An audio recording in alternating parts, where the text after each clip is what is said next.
Welcome back to the Moonjuice Metal Horror Podcast, the podcast where we live and breathe heavy metal but are not afraid to shit on both of them. And that we will do today. We really don't have a choice, do we, right? No, not really. No, not like, I like to be Oh? able to give movies props about like everything good that they do and stuff like that, which I'm sure we're gonna do that here. But man, like I asked Mike specifically if he would kind of lead this episode on a scene by scene play because the movie is just, man, like following this thing is like trying to follow an ADHD person's thought patterns. Yeah, it's like, if you have severe ADHD like we do, it might be easier to follow it. No, but for normal people, it's like, this movie is a total fucking mindfuck. Now, by the way, we haven't even said what movie we did. Because we were actually planning on doing The Hills Have Eyes up until, I think it was this or last week. One of our viewers on our Friday the 13th episode wrote a comment requesting for us to do two movies, Hellraiser and Phantasm. The thing was, we already have Phantasm in our program. Not going to say when it's coming, but it's coming this year. But we didn't have Hellraiser in it yet. And so we said, fuck it. No, we're just going to not do Hills Have Eyes and do Hellraiser instead. And the request came from the user Mario Quiones. I hope I'm pronouncing that name wrong. I hope I'm pronouncing it wrong. No. It wrong. No, sorry. Sorry, Mario. I hope I'm pronouncing your name correct. If not, I'm sorry. No? However, this episode is for you. We hope you enjoy us shitting on it, and I hope you don't hate us after this episode.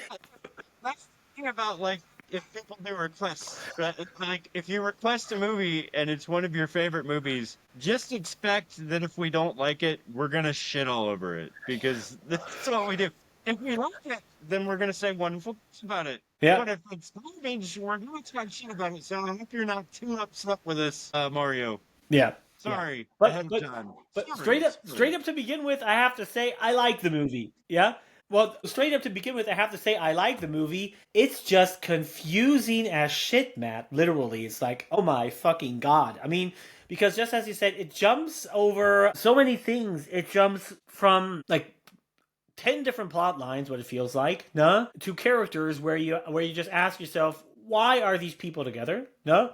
Then just from the music and the way scenes are shotted, it just feels like, I don't know, multiple different genres packed into one movie. And yeah. I mean, oh my fucking god, no? And a lot of the characters do insanely stupid shit. I mean, usually it's always one or two of them, but in this movie it's like everybody.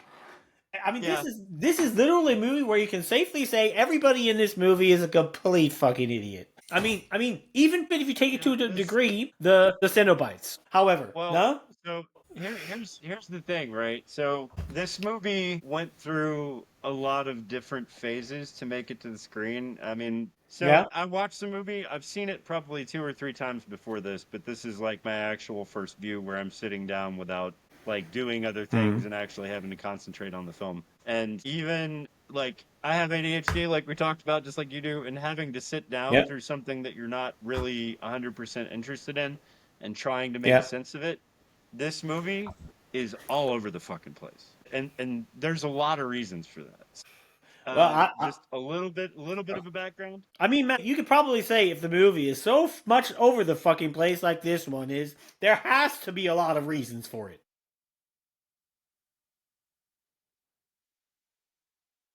Well, so you got to remember this is the 80s, right? And it's the 80s, and during that time horror was big, but it wasn't quite as big as it is now. And so these studios, to get a horror movie through to where it would pass the rating system to where they could actually put it in the theaters to where it would get an R rating, there was a lot of things that studios would not accept. So there were a lot of parts to this movie that were integral to the plot and the story that didn't make it into the film because the studio shot it down.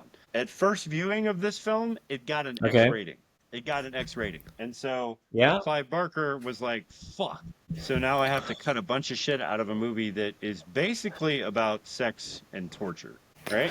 That's what this movie's about. It's about sex and torture. Yeah. And so if you have a movie like that, you're almost guaranteed an X rating. So you got to be really careful. I will praise the movie in the fact that it was very effective in getting that feeling across, that icky, disgusting feeling of, yeah, okay, sex is one thing, violence is another thing, but there's a blurred line between the two. And it's a very uneasy feeling most of the movie. So I'll say that. Like they got out of the movie what they wanted to get out of it. But Yeah. it's a fucking chaos mess the entire time. Yeah. It's okay. Yeah, it is.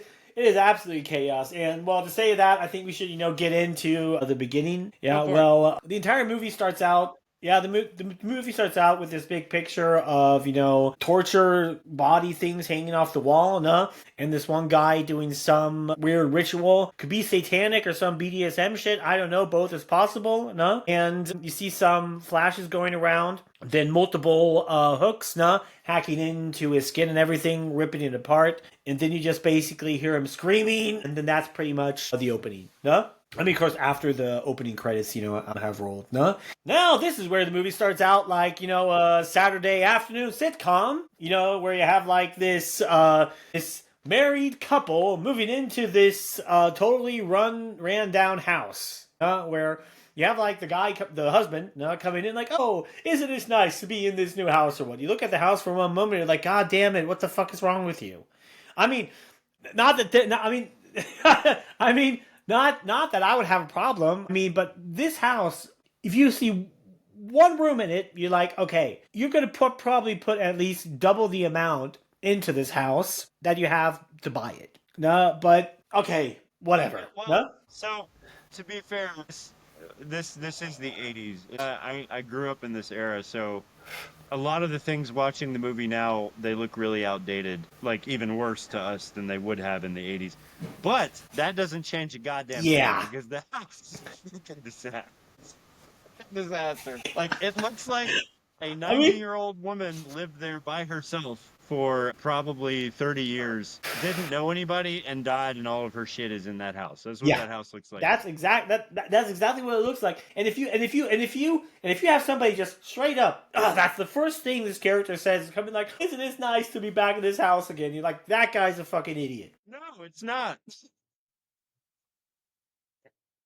I mean, I don't have the nicest house No, either, the Matt, house but is it's just me. It's just chaos. That's it. It's not necessarily dirty. It's just absolute fucking chaos. It's the kind of house that every person who has older relatives or, a mom or a dad or whatever that's older dreads. Because one of these days they're going to go and you're going to have to go through all their shit. And so Yeah. this guy was not around, obviously, Yeah. when this relative was living in this house, so he couldn't, like a lot of us do, like, hey, Mom, your 70-year-old mom or whatever, like, hey, Mom, I don't think you need to buy that. Like, there's no reason to buy that. She's just going to end up cleaning the shit up later when she dies. Yeah, crazy. Yeah, that's it. Yeah, and when it comes to me, it's just like, I'm probably going to get the cliche of, the middle-aged man living in his parents' house. I've got it the last 15, 20 years of my life. But just mind-blowing is to me, I own the fucking house. Well, to be fair, like, America's a different thing than Germany. Like, I look at a lot of my German friends, and a lot of them do still live in the same house as their parents because that's kind of the culture. Like, that's normal and okay. And if you go to Italy, everybody still lives with their parents until they get married. It's kind of one of those things. In the U.S., everybody gets the fuck out of the house when they're 18 if they can, unless mom is just making you cakes every day and like doing your laundry and shit, That's true. That's true. Honestly, you hear it rare, very more rare in Germany. However, no.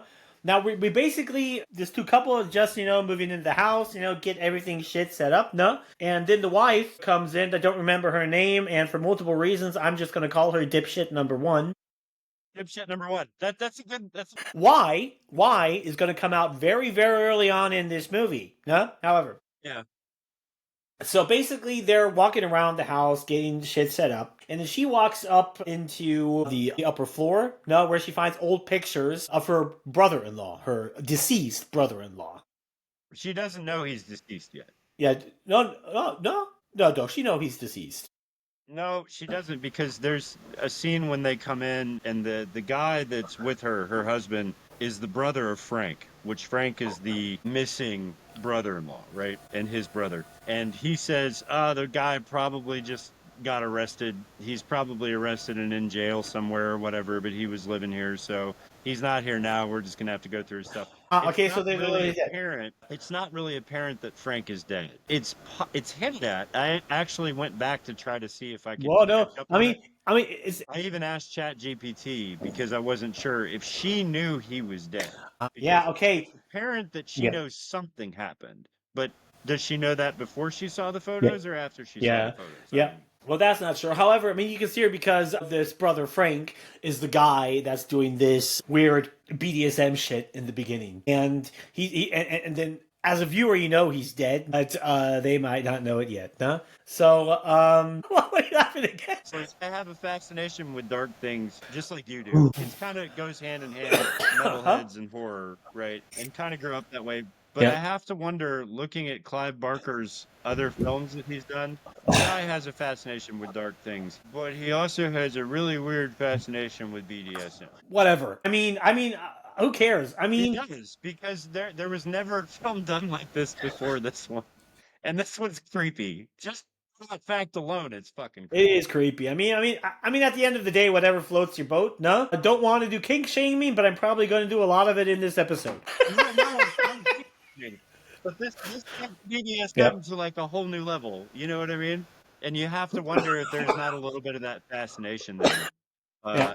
I find it interesting because there's a few other movies, and maybe you agree with me on this. There's a few Yeah. other movies that kind of do this thing, but not quite like Hellraiser does. Yeah. Um, Exactly. However, seen Hellraiser too. I remember the first time I actually watched this movie, I was totally fucking hammered. No, the only thing I remember from that weekend is well, of course, man, I was 17. I was always hammered. No, because in Germany, you can get hammered when you're 16. yeah, you lucky Yeah. bastard. All right. However, the only thing I remember from that weekend was we were at McDonald's, no? Spent about $200 on food from McDonald's, went home, totally fucking hammered, and watched Hellraiser. That's the only thing I remember from the weekend, and that was like on a Sunday night.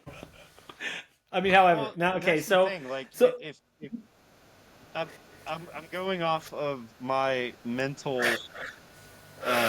kind of like bookshelves of Hellraiser, right? And so I do not remember this movie because I slightly remember it, but not really that well because Hellraiser goes on and on and on. yeah, And yeah, it's one of those like film genres that just never ended. Like it's still going on right now. Like we're through 10 films, a remake, and then another sequel to the original movies. Like this thing has been milked more than Friday the 13th. It's been milked more than any Freddy Krueger movie. Like yeah, this has been milked to death. yeah, yeah. And so my mental catalog is always of Pinhead, and Pinhead is not in this movie that much. Yeah, and there's multiple comics and books and shit as well. But however, dipshit number Yeah, one, yeah, yeah. is in I the upper actually wanted floor. to mention that, dude. I What? actually wanted to mention that because I didn't know this. This is like a new thing for me. But Hellraiser is based on Clive Barker's 1986 novel. Did you know that? Yeah, I knew that. Yeah. The Hellbound Heart. I never read the book. I had no idea this thing had anything to do with the novel. Yeah. That's cool. Yeah, it is. Well, there are a lot of movies made that people don't know are actually based on novels. A ton. Specifically in the '90s, a lot of big movies in the '90s are based on novels. No, what?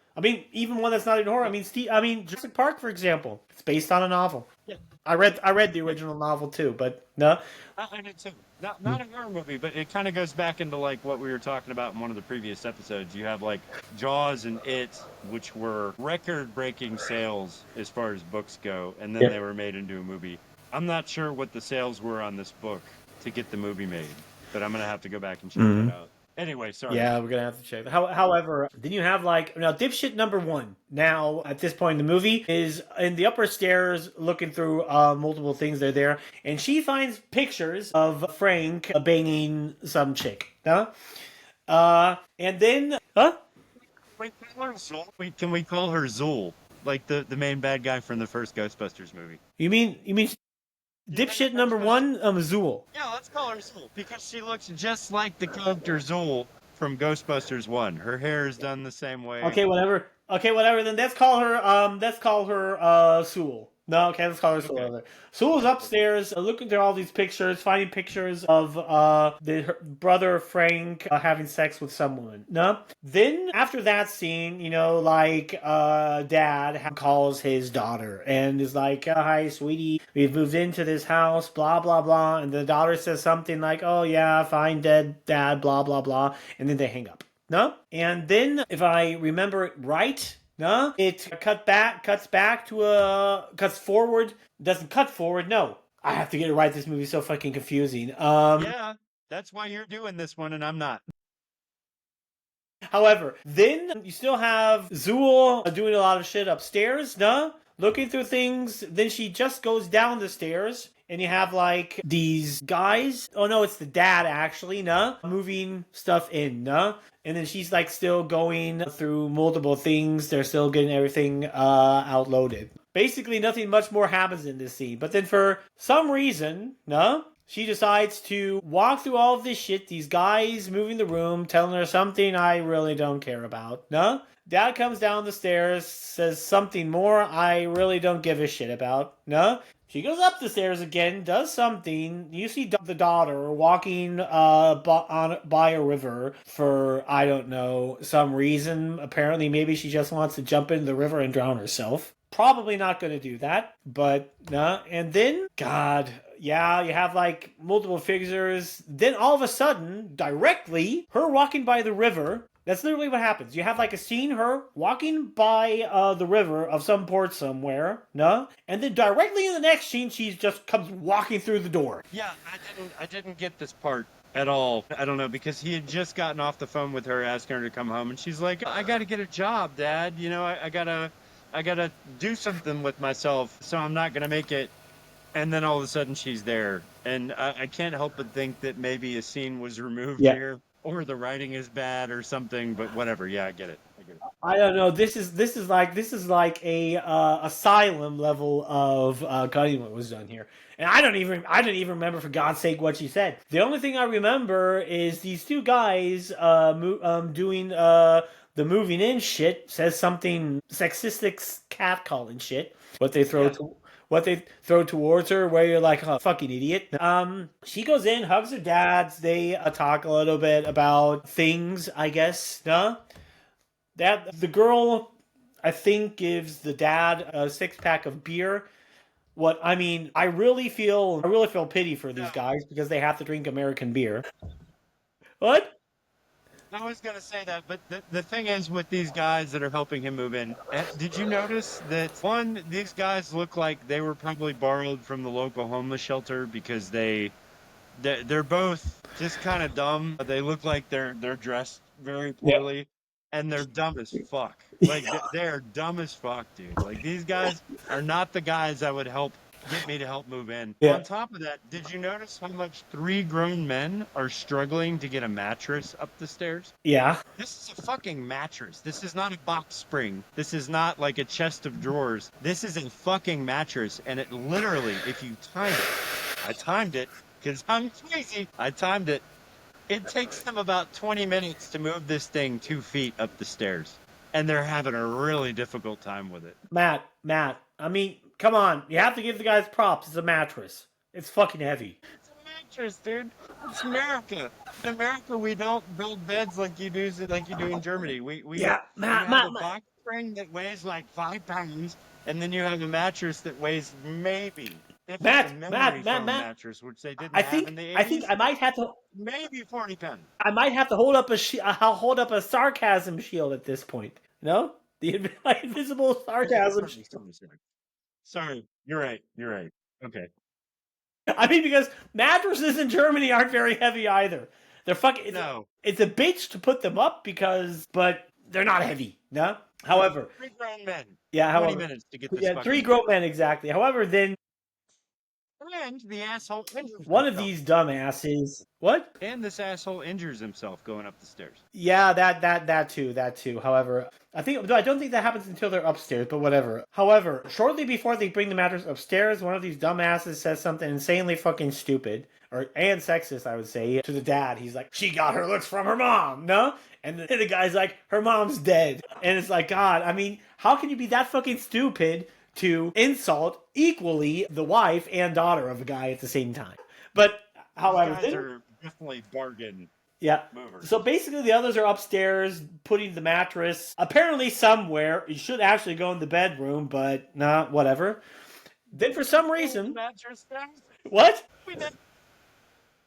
Yeah, it just goes up the stairs and then it's gone. It's just gone. But whatever. In the Sewell, no, decides to just open up the door and look out the front door into the front porch or whatever for, I don't know, because she just wanted to open up the front door. Then she has a flashback. And this is where the movie takes the first totally insane turn. It goes from Saturday afternoon sitcom to this could literally be a fucking porn scene. And this is not my fucked up mind like an already I'm ready or not. This is like literally what fucking happens. She opens up the door, she has a flashback when she was young, and they have like brother Frank standing out there in the rain, everything fucking dripping on him. He's fucking wet as shit, no? Where you're thinking like, you gotta be fucking kidding me. And for one, it's just insanely fucking stupid because this is like literally every fucking porn movie from the 80s or whatever, no? And he's sitting there talking, saying some shit to her, and she's just standing at him, looking at him like, yeah, nice, hey, nice weather outside, isn't it? So basically, how she's sitting there, and he's standing down rain. Yeah, and it's pouring shit down. However, then he comes in. Some things are said that I really don't care about, no? And then the next scene, then they start banging, no? And we're in the beginning is like, yeah, well, yeah, this is definitely a porn at this point, no? And then later on, when they're done, you see like her laying naked, both of them laying naked on the bed, no? Not a bad view, by the way, attractive woman, no?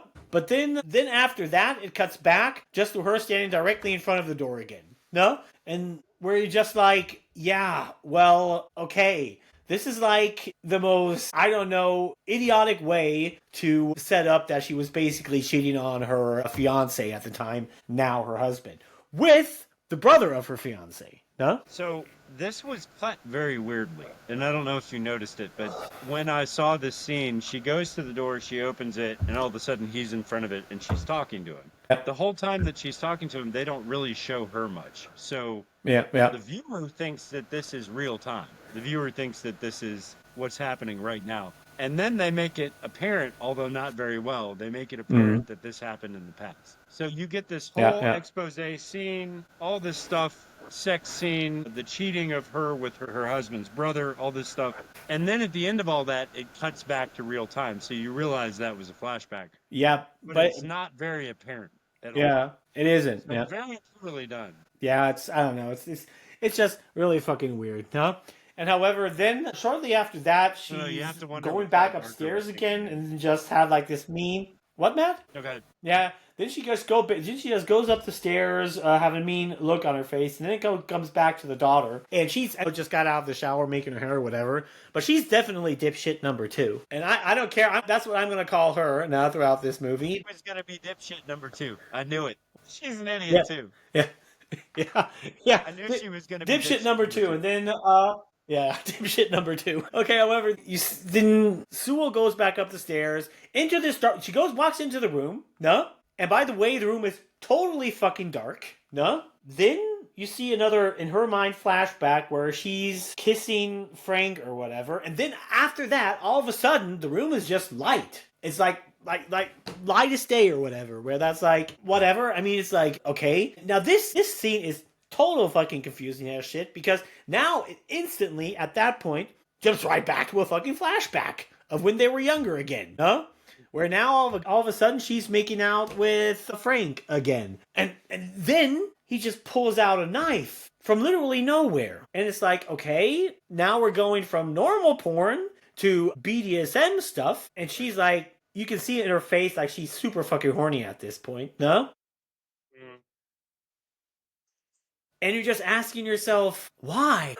So we have to establish somehow that this guy has. Well, there's been several things throughout the beginning of the film, and then now where you kind of get the idea that this guy's a thrill Yeah. seeker. Otherwise, he wouldn't have gone at the beginning of the movie and picked up this puzzle box from somewhere in Yeah. Asia, which is what he did. Mhm. Somehow he heard about this puzzle box.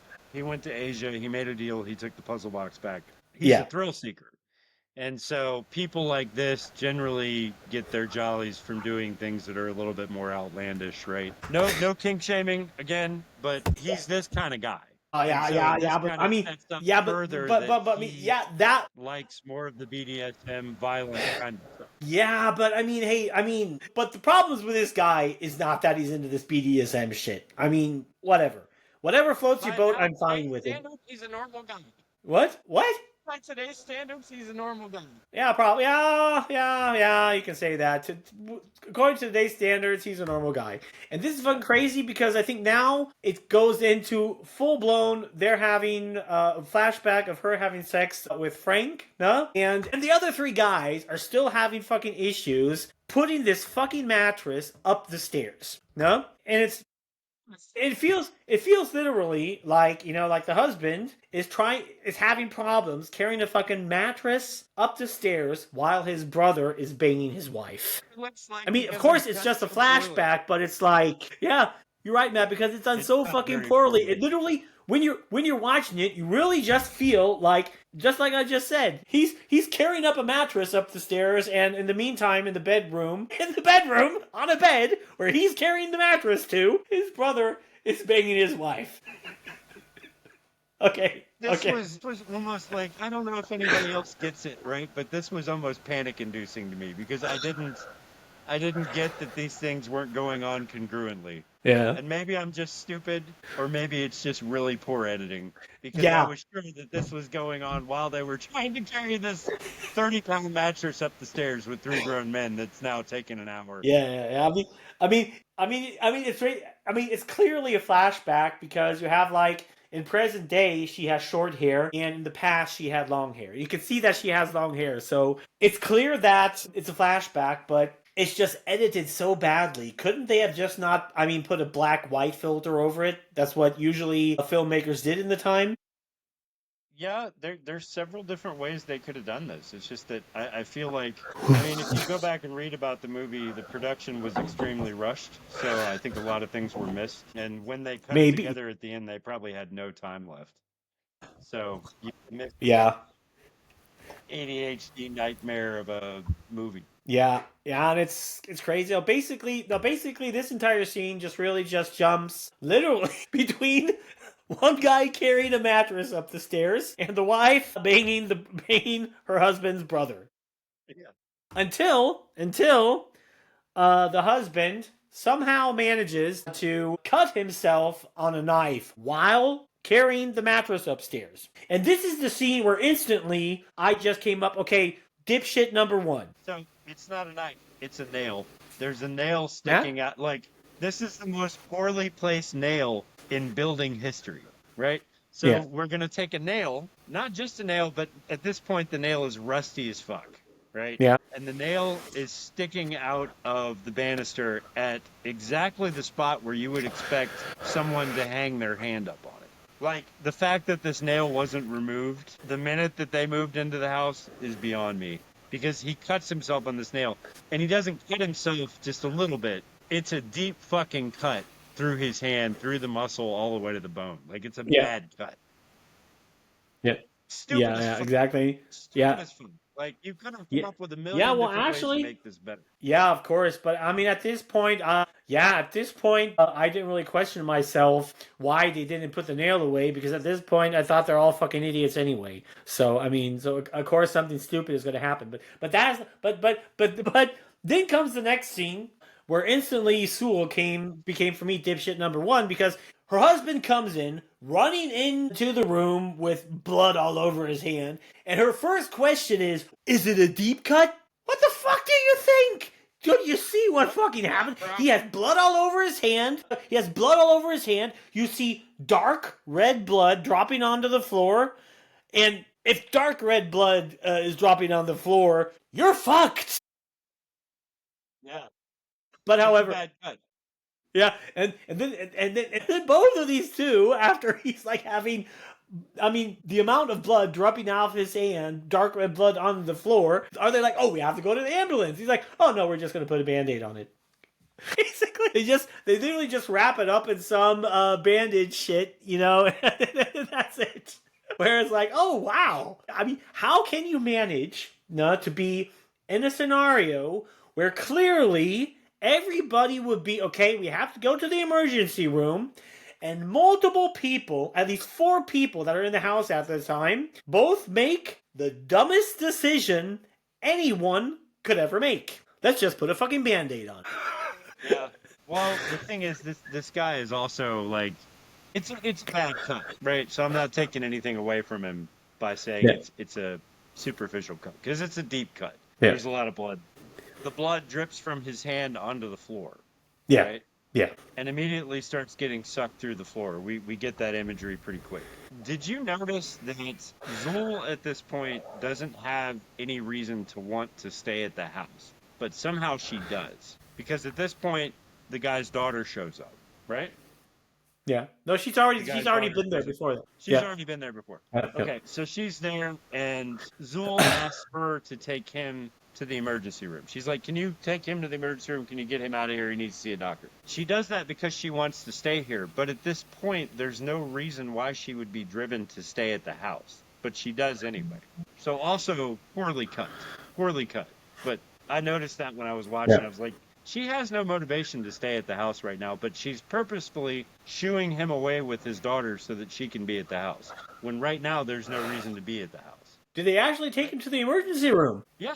So they say something about putting a Band-Aid on it, but then she shoos his daughter out with him to the emergency room to go fix the cut. Oh, okay. I totally forgot that scene. For some reason, I just had in my mind those idiots just put a fucking Band-Aid on it. It doesn't matter, because the movie's fucking retarded. You can forget it, and it doesn't change anything. Yeah, exactly. Yeah, and okay. However, then of course, just like you said, I think it's where the daughter takes the dad to the emergency room. Then you see upstairs, the blood, everything dripping through the floor. And like, okay, now you know at this point some weird supernatural satanic stuff is going on. All of the blood, drips through the ceiling, and then comes with dirt and whatever together, and then all of a sudden you have something that looks like a heart beating, Then everything drops to the floor, and all of a sudden you see something surfacing out of this blood, goo stuff, and whatever, You see slowly, like, bones forming, then you see organs forming, ribs forming, like basically an entire body, forming up. But only up to the torso, so no legs. And then you have like this weird zombie, not zombie creature thing that's just standing up basically and screaming. So, yeah. Props to the special effects guys, because I feel like this scene kind of made the movie for me, because I love practical effects, and what they did here was something that had not been done before. Evil Dead came out before this, and Evil Dead did a little bit of this, where you have like a wax figure that you slowly heat, and it slowly melts and falls apart, and what you do is you film it and then play it in reverse, and that's what you get here, is kind of a corpse assembling itself on top of the floor. Yeah. Brilliant special effects for this time. Like, really, really good. Yeah. This is the first time in this movie that I looked at something and I was like, hey, now I'm interested in the movie. This is cool. Okay. All right. Definitely.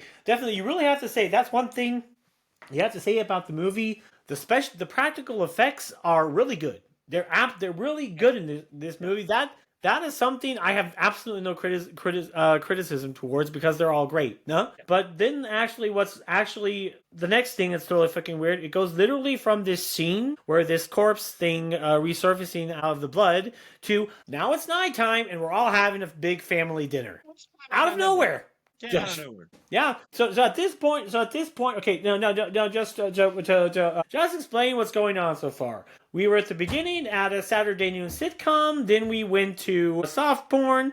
Then we went back to Saturday sitcom. Then we were into soft porn, kind of BDSM, but not sure if BDSM or soft porn. Then horror gooey shit, and now we're back to family dinner drama. Because I mean, it's all over the place, dude. It's all. And they're sitting here talking to you about stuff where you're like, okay, it's like literally family drama shit they're talking about. No. Then there's this one younger guy that's kind of like the guy that dipshit number 2 is into. No. And I don't remember exactly what the conversation was between two of them, but she said something, and then he said some idiot thing like, oh, why don't you blow me or something? I don't know. That's probably not what he said, but some stupid shit like that. I don't know. No? Yeah. I mean, I know it's definitely not what he said, but just by the context of how he said it, specifically with both of her parents sitting on the table, the entire family, this guy is clearly not a part of the family, and everybody knows that you want to bang that he wants to bang the daughter, and then he says something insanely stupid like this. I mean, why isn't the dad getting up and slapping the shit out of the fucking idiot? I mean, it's obviously what the guy wants. I mean, it doesn't help that the entire time he's trying to get this girl drunk. Like, he is forcing alcohol down her throat the entire time. Straight in front of her parents. And it's like, this is the scene where I'm like, I do not understand anybody. I mean, the only one that's understandable is the guy trying to get her drunk, even though he's a complete fucking dipshit and an asshole. No? Because, how should I say it? If you have to get a woman drunk, no, to get laid, for one, you're a sexist asshole, and for the second, as a second, you must have such a small dick that you have no self-confidence in yourself. To be fair, Mike, this kind of thing happens all the time because men think that this is the easy win, right? And I'm gonna blame this on culture in the 80s and early 90s and on up. Like, guys purposefully would go to parties and try to get girls drunk to get laid, right? And the audacity of this movie to put this in there and everybody to be okay with it blows my mind because the culture was okay with it at that time. They were okay with it. Yeah, I mean, that kind of culture we still have going on today. Even though back in the days, I mean, even when I had friends online that were doing this kind of stuff, I mean, I always made myself unpopular because I always, when I was sober, I talked to them and I was saying, how low do you think of yourself that you have to get a woman drunk to get laid? And that's how less respect from yourself do you have that you have to get women drunk or make up stories or lie to them to get laid? And I'm going to be honest, I mean, when I was a teenager up until my mid-20s, I had a very strong problem respecting other guys my age. Not for the things they wanted. Just like this guy. Every decision this guy is making in this situation just tells me he's complete fucking immature. Okay, he's a young kid, whatever. No, he's a complete fucking asshole because this shit is disrespectful enough the way it is. And he's doing it in front of her entire fucking family. Yeah, and if this was supposed, white knight, right? I'm no white knight. Neither am I, Matt. I'm not like gonna act like I'm the best guy in the fucking world. But this guy's a total piece of shit, dude. Total piece of shit. Matt, my dad does not catch on at all. Matt, I'm not a non-white other. When I was that age, I was just as much as a fucking asshole like all other guys, but not in a different way. In that age, I didn't try to get the women drunk because I thought, why the fuck? Then there's less for me. I didn't try to get women drunk because I was hammered all the time myself. That's like, I mean, now that's getting ridiculous. So you heard that excuse. What? Like, you were definitely an alcoholic at that. Oh shit! You think the guy who's not trying to get women drunk because you're afraid they're going to drink all your alcohol? And your priorities were in a completely different spot than everybody else's, dude. That shit works. I'm gonna get her drunk so you can fuck me. That means less alcohol for me. And what's still fucking mind-boggling me back in the day, Matt, somehow, occasionally, I managed to get laid. Even though I have no fucking idea how. I mean, the thing is, I was a complete fucking dick. Not because I was disrespectful to women, just because I was just a fucking asshole. Well, you were honest. What? That's usually the key. What? The Yeah. key is just being honest and being real. That's Yeah, but usually what gets you laid. I never lied to women, and I never treated them disrespectful. That is a big thing. No, but also something different. However, then you still have like this family. We're still in this family scene, no? And yeah, and then he shortly from that he does like this one guy does this one trick where he puts a cigarette in his mouth while it's still on, and then he kind of spits it back out, no, and smokes on it again to kind of show off or whatever. I mean, insanely fucking stupid, by the way. And okay, then still while the family dinner is going on, the wife decides to get up and leave the room. Dad's saying something total nonsensical. No? I don't know, maybe it's not nonsensical, it's just I don't remember because I just really don't care about the discussion at this point. Okay, now she's going up the stairs, going into this dark room where she's kind of hearing creepy noises and is kind of looking a little bit skeptical to what's ahead of her, no? And she sees some gross, weird stuff going on. She closes the door, and then all of a sudden, out of the real dark corner of the room, she sees this zombie, not zombie thing coming crawling up towards her without any legs, and she starts screaming, no? And the first thing that comes out of the first words that comes out of this zombie, not zombie's mouth is, "Don't look at me." And I'm like, I mean, God damn it, you don't have to tell that to anybody. Nobody's gonna want to look at you. Did you notice that she screams at the top of her lungs, but nobody in the house realizes this? Yeah, I'm at, yeah. I realized Nobody notices that. it. Look, you've got an entire table full of party guests downstairs, and a woman screams at the top of her lungs upstairs. Nobody comes up to check on her. Nobody. Right. I didn't notice that. Yeah.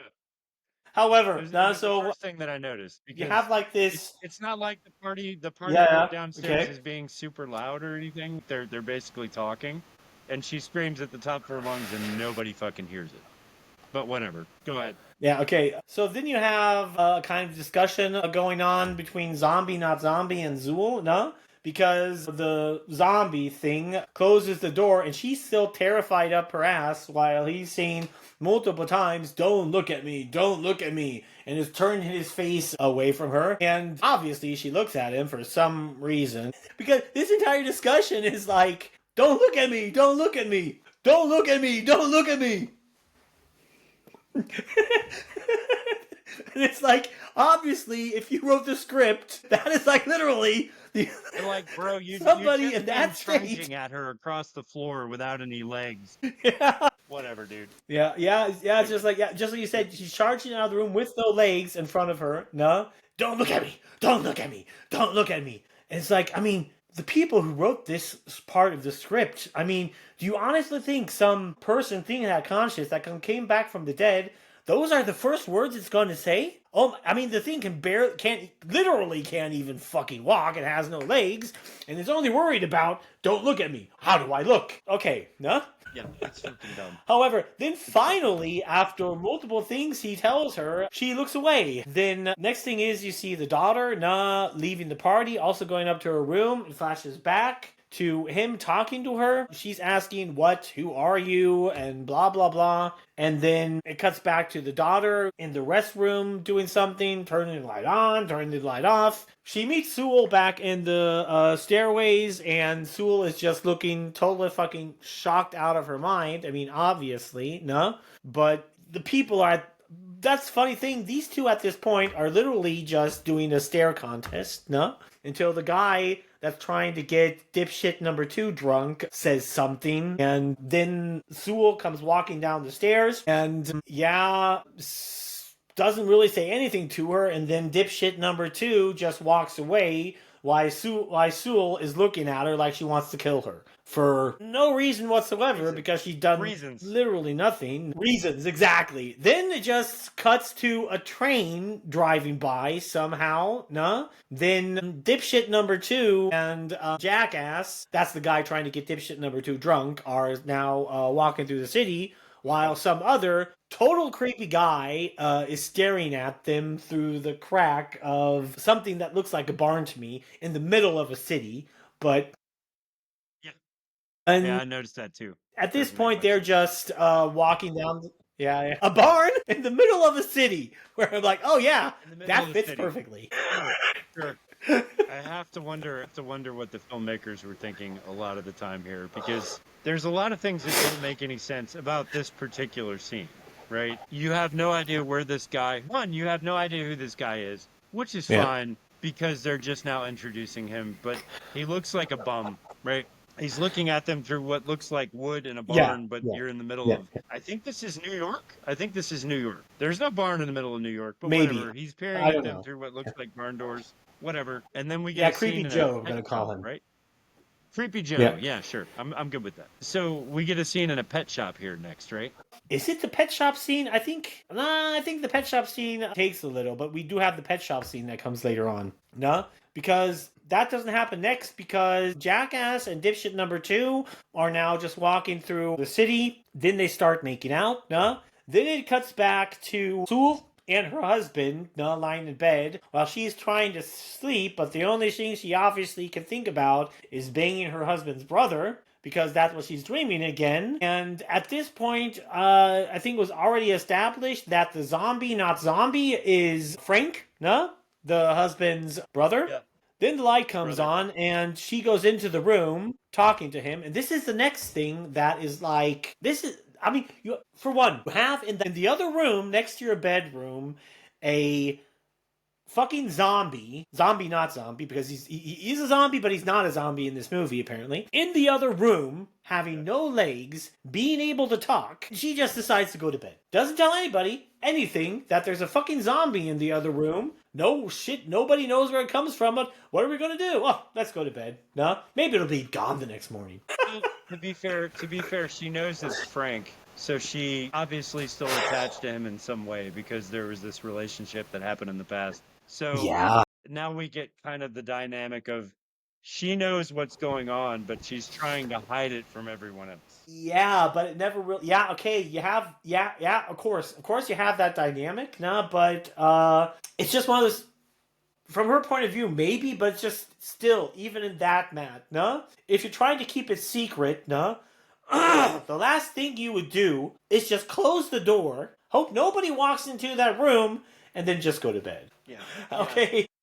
Yeah, this is one of the things that's perplexed me throughout this entire movie until the husband's demise, right? Is that no one has gone into this room. This is the only other bedroom in the house. Like, there would have been, they just moved, right? So there would have been boxes and shit from the other guest bedroom that would have been moved into this room, but somehow, magically, this room stays completely empty. It makes no sense at all. And nobody goes in there. Yeah, I mean, but that's something that could have easily been explained by her trying to keep everybody out from this room because they're saying it's her private room or whatever. They could have established something like that, then all of this would have made sense. Why nobody's going into that. But it doesn't make why any sense because they didn't put that in there. They did put it in there. So basically, there's this one room where everybody has a fucking zombie creature in there, and nobody notices it. Because there's no way this thing is moving throughout the room without any legs, without making noises. You're right. Like this dude for a dead guy who needs and this hasn't been established yet, but it's a dead guy that needs to feed off of other human bodies to be able to get his skin back, right? We haven't talked about that yet, but he's been surprisingly quiet since the time that he met her, not making any noises. Yeah. No, the guy has no fucking skin and is obviously in a great deal of pain, which we see a little bit later. But the guy's walking around with no skin on, very dead quiet in his room by himself, just waiting on the next meal. Yeah. Well, that's the thing because then because Sewell walks into the room, and has exchanges a few short words with a zombie, not zombie. Then I think somehow he says something to her that he needs her help to get great again. Fuck that I said that, no, but and then it cuts back to some kind of dream that Dipshit 2 is having. No, it's not Dipshit 2 that I remember. It's Jackass. No, that's having both of them. God, this is so confusing. Yeah. Jackass wakes up because dipshit number 2 is having a bad dream. This dream that you clearly just see because it's a dream scene, no? That you can clearly see that it's a dream scene because everything is moving kind of slowly and you see moths and everything flying around the room. So that kind of hints towards it that it is a dream scene, no? Dream sequence. Well, however, then it just cuts to a scene where Dad is talking on the phone with dipshit number 2 because she is apparently now spending the night at Jackass's apartment. He's walking by the room where the zombie is again, not noticing anything, while zombie number 2, no, not zombie, why did I say zombie number 2, but shit, is literally just hanging on the other side of the stairs, looking at him. Now, Sewell goes out. Now it's day all of a sudden. Sewell goes out, going somewhere to a bar or whatever, while the zombie, Frank, is just staring at her. And now she's clearly going out trying to get some guy to go home with her. Because at this point, a zombie, not zombie, already established that he needs her help to get her again or whatever. And she just instantly decides to become a fucking serial killer. Where it's like, okay, This is not explained. Like, the character's motivation is not explained, but it's obvious that she has a thing for this guy. That's why she's hiding the fact that he's in the other room. But he tells her that every drop of blood that you bring me brings me back to being whole, and we both really want that, right? You know? Yeah. And so she makes a decision in her head, this seemingly normal woman, to start murdering men. Yeah, that's it. I mean, that's like, just instantly decides to just go out and murder people. I mean, it's not like you could have just went to a fucking butcher shop and got some pig blood. It's not explained. This tells me about this fucking movie, and this is the part that I was waiting for, because they don't explain shit. They don't explain anything. They don't explain, one, how he feeds off the bodies, if it's just the blood that he eats, if it's the bodies that he eats, what he needs to do to become human, or if it has to be human blood or human bodies. He just says blood. So my first inclination would have been to go to the local butcher shop, pick up a bunch of fucking meat that was raw, and have the guy come back to life. But no, deductive reasoning has taken over here, and we're just gonna kill men. Yeah. Well, Matt, that's not necessarily meat or whatever, because he said every drop of blood. No, where it's like, if you go to a fucking butcher shop, you can buy gallons and gallons of pig and cow blood. No, because I don't know how it is in the States. Because right. This might like veer way too far off from the subject, but I've been to a shit ton of metal festivals, and these metal musicians go and pick up literally like giant buckets of blood from these people that they can use on stage. It's not pasteurized, but it's blood. That would have been my first thought. I would have been like, well, I mean, you can go to a butcher shop and pick up gallons of this shit. Let's get this done quick. Yeah, because no, apparently it has to be human blood, but the fact that that is not told to you is fucking stupid. Yeah, exactly. Yeah, it's stupid that's just telling you, because it has to be human blood, but it's never told. It's insanely stupid, because any normal person would just go to a butcher and get pig and cow blood, because you can get it for very cheap. Yeah. This has been done before. I don't know if you watch Little Shop of Horrors, like it came out in the 80s as well with Rick Moranis, but it's a classic. The guy has the plant that he brought home, and the plant feeds off the blood, right? And that's how the plant gets bigger. So there's no reasoning here for Rick Moranis' character at all. Like, he's like, well, I guess I have to kill people. What? Actually, that's not true, because in the beginning he just gives him certain drops of his blood, no? But then the plant manipulates him, telling him to go get people to kill in the movie. Rick Moranis doesn't start that by his own. Crossed his mind that he could just bring blood from another animal. You know what I mean? Like, yes, it's the same kind of thing. Yeah.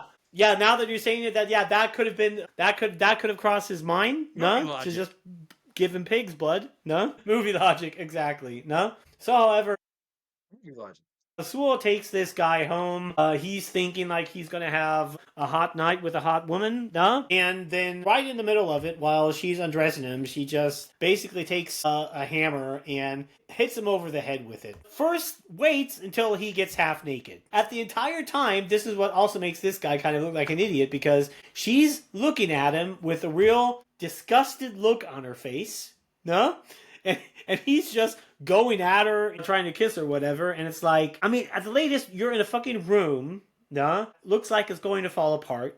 You have an attractive woman, looking at you like she's fucking disgusted, and nothing is kind of off-putting in this situation. I mean, maybe just a little bit. No, this guy's not phased at all. He doesn't get what's going on. He doesn't read the signs in the room. He's just horny. Yeah, but I mean, but Matt, you have. I mean, to ignore all of this shit, you have. I mean, how horny do you have to be, Matt? Have you met most guys? Huh? I mean, let's face it. Dude. Yeah.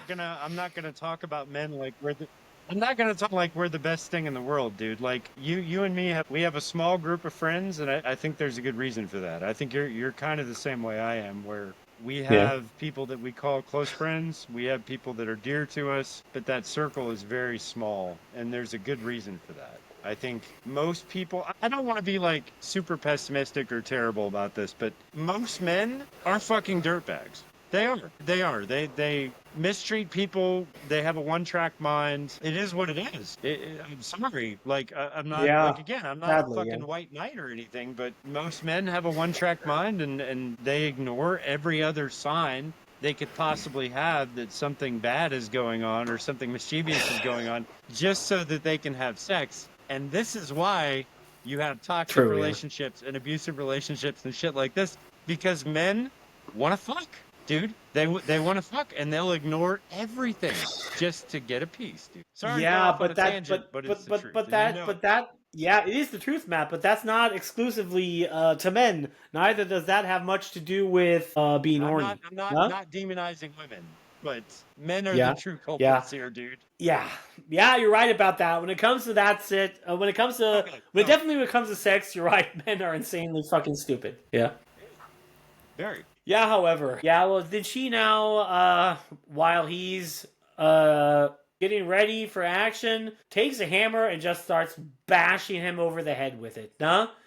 Okay? Where I think it's like, she has like this, now this is just makes her like go total fucking psycho, because she has like this zombie thing, She could have easily just pushed him into the room and go like, zombie dude, have fun, And then that would have been it, But no, she decides to first bash this guy head in, then watch the zombie creature come out and watch him start devouring this guy, and then decides to leave the room and go to the bathroom. And then, out of nowhere, she's shocked, and also looks like she's disgusted, starting to cry because she just killed a guy.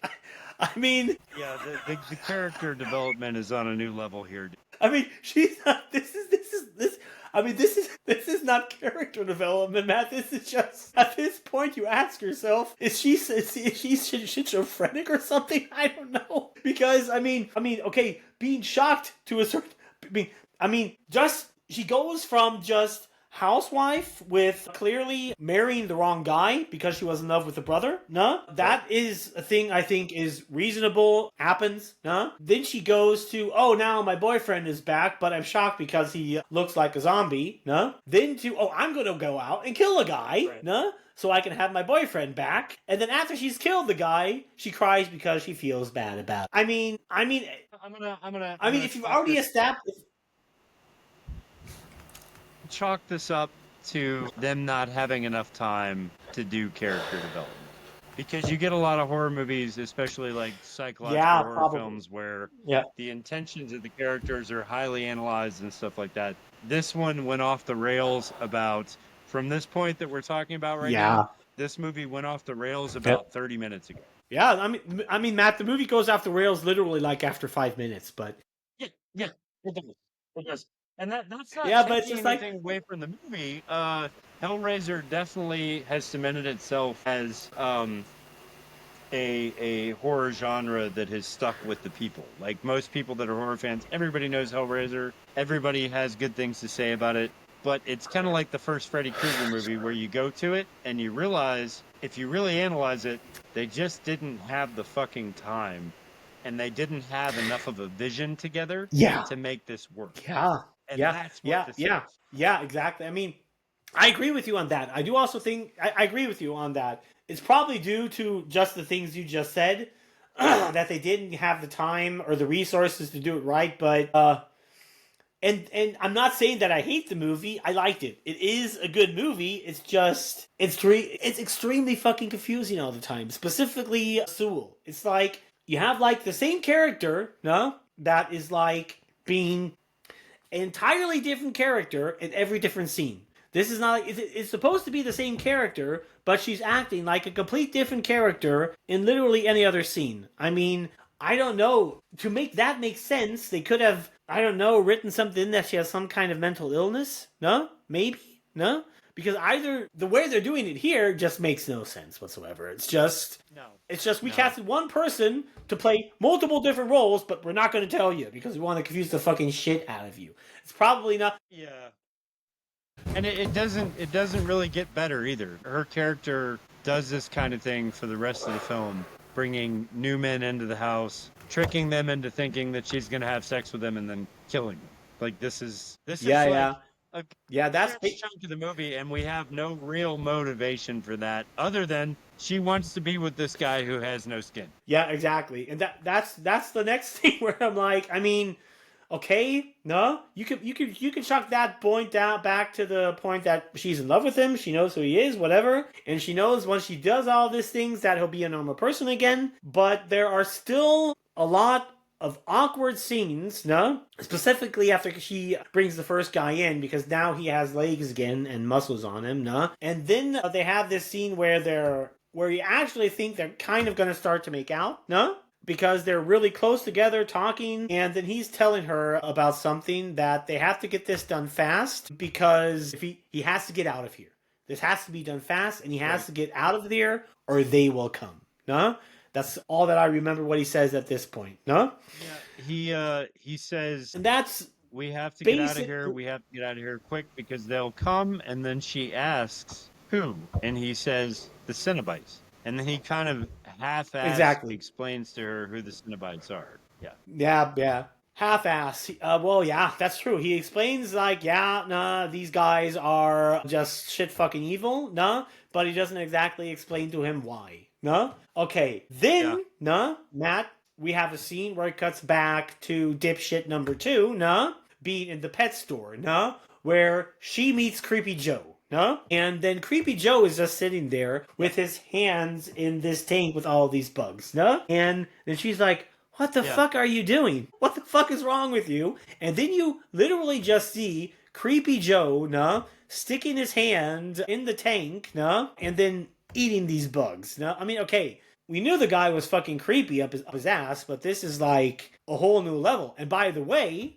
this is what is mind-boggling because Creepy Joe only appears like these 2 times, eats a bunch of bugs, She asks him what the fuck is wrong with you. He stares at her oddly, then walks out the pet store. And as far as I remember, you don't see him again. That's like the only thing Creepy Joe ever does in this movie. At the very end of the film, you do. At the very end of the film, you see him again. Yeah? Mm-hmm. Yeah. Okay, so, then I apparently got that thing. I actually wanted to bring this up. Because he is a guy that for fans of the Hellraiser genre, like the people that love this film, he's only in this film and he does not appear in another film. But he is meant to be the guy who's in charge of keeping the puzzle box in circulation, right? So you see him here. The Cubic's the first time you see him, the second time you see him when he's eating the grasshoppers, the Rubik's Cube of Tippum, yes. So he's the keeper of that, and you see him at the end of the film, which we'll get to later, but his role's explained, but he's never used again in any other Hellraiser film, which is kind of short-sighted, but it is what it is. But we'll get there. Yeah, okay, well, I forgot that part, Well, then you have, after the pet shop scene, you have, like, Sewell just bringing in another guy for him to be killed again, so zombie, not zombie, can eat him up and get his skin back, no? Then she's back in the room while he's up there eating the guy or whatever. Have this real just psychopath look on her face, no? And yeah, that's pretty much it, no? And then what is actually something that just totally fucking reminds me of Return of the Living Dead, Matt, no? Out of nowhere, you have like zombie, not zombie, just sitting up there, lighting a cigarette, with a look on his face as he just had the best sex of his life. I mean, this gives me totally the Return of the Living Dead vibes. Yeah, no, it does. I know exactly what scene you're referring to as well in the Living Dead trilogy or the series. He smokes a cigarette. Yeah. And taste this. Oh, I haven't tasted anything in so long. So you get the idea that his body is starting to regenerate. But yes, it does give off Living Dead vibes. Absolutely.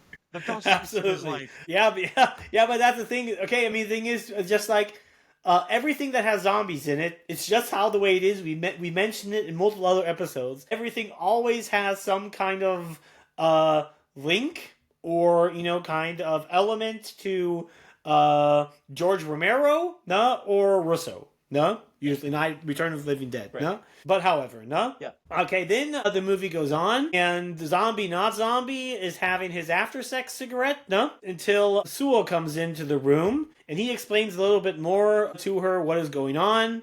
And she's and he gives her this. The Rubik's Cube of Doom is now fully in, and he shows her, no. Then he explains to her actually why he went missing, because back in the day, not in the his good old days, he done this satanic ritual because he thought it would bring him some unsatiable pleasure, no? But instead, right. Of course, the Rubik's Cube of Doom, no? Opened up the portal to hell, and he got sucked in. And this is where you see the Cenobites for the first time, no? But at this point, I'm more comfortable when calling them the BDSM Rangers. And I've actually, at this point of the movie, thought sometime I might just go out and cut out different scenes of the Cenobites, make like a 5-minute video out of them, and just put the Power Ranger music underneath it. Music can totally change the tone of every movie, man. Go BDSM Rangers.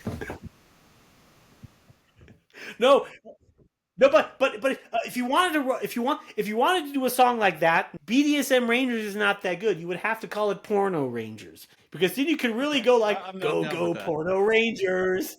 You thirsty, horny Porno Rangers. But okay. I mean, to great. Mario Cuetas, no, don't get this wrong. I like Hellraiser, I really do. And I'm probably going to get hate for calling the Cenobites the BDSM Rangers, but fuck it. However, okay. Well, I love it because from like a movie standpoint, these guys are not really. They're not really explained, not really, and this is a central theme to the entire film because one, it's never explained in this movie what the Lament configuration puzzle box is. It's never explained how Frank escaped or why he would want to escape, because it seems like the way he describes what they did to him was like so pleasurable and wonderful, but there was a blur between pain and pleasure, and it was wonderful. Yeah. But he escaped. Why did he escape? And how did he escape? How does the puzzle box work?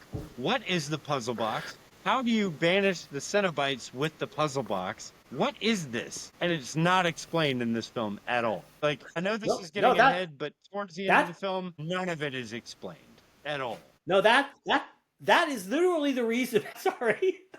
Why I just came up with this stupid Power Ranger comparison, because, I mean, if you take all of the gore shit away, this could literally be the Power Rangers. Literally.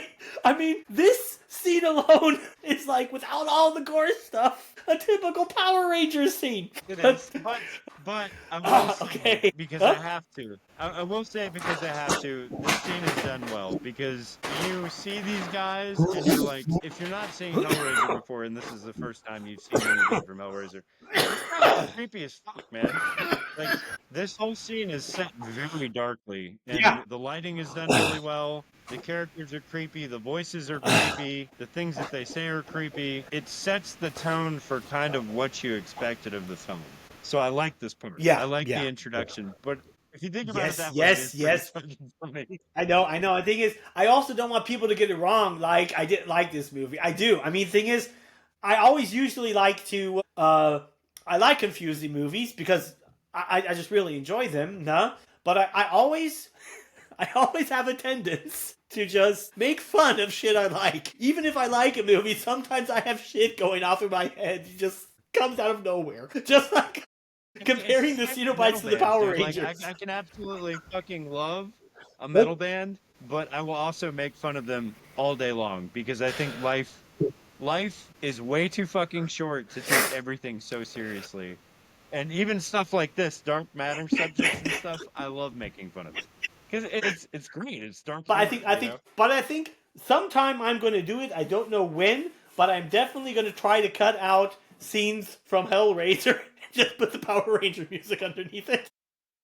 We'll post it on fucking Facebook and wherever else we are, dude. It'll be a riot. I love it. Make it into Okay. a fucking Yeah. Okay.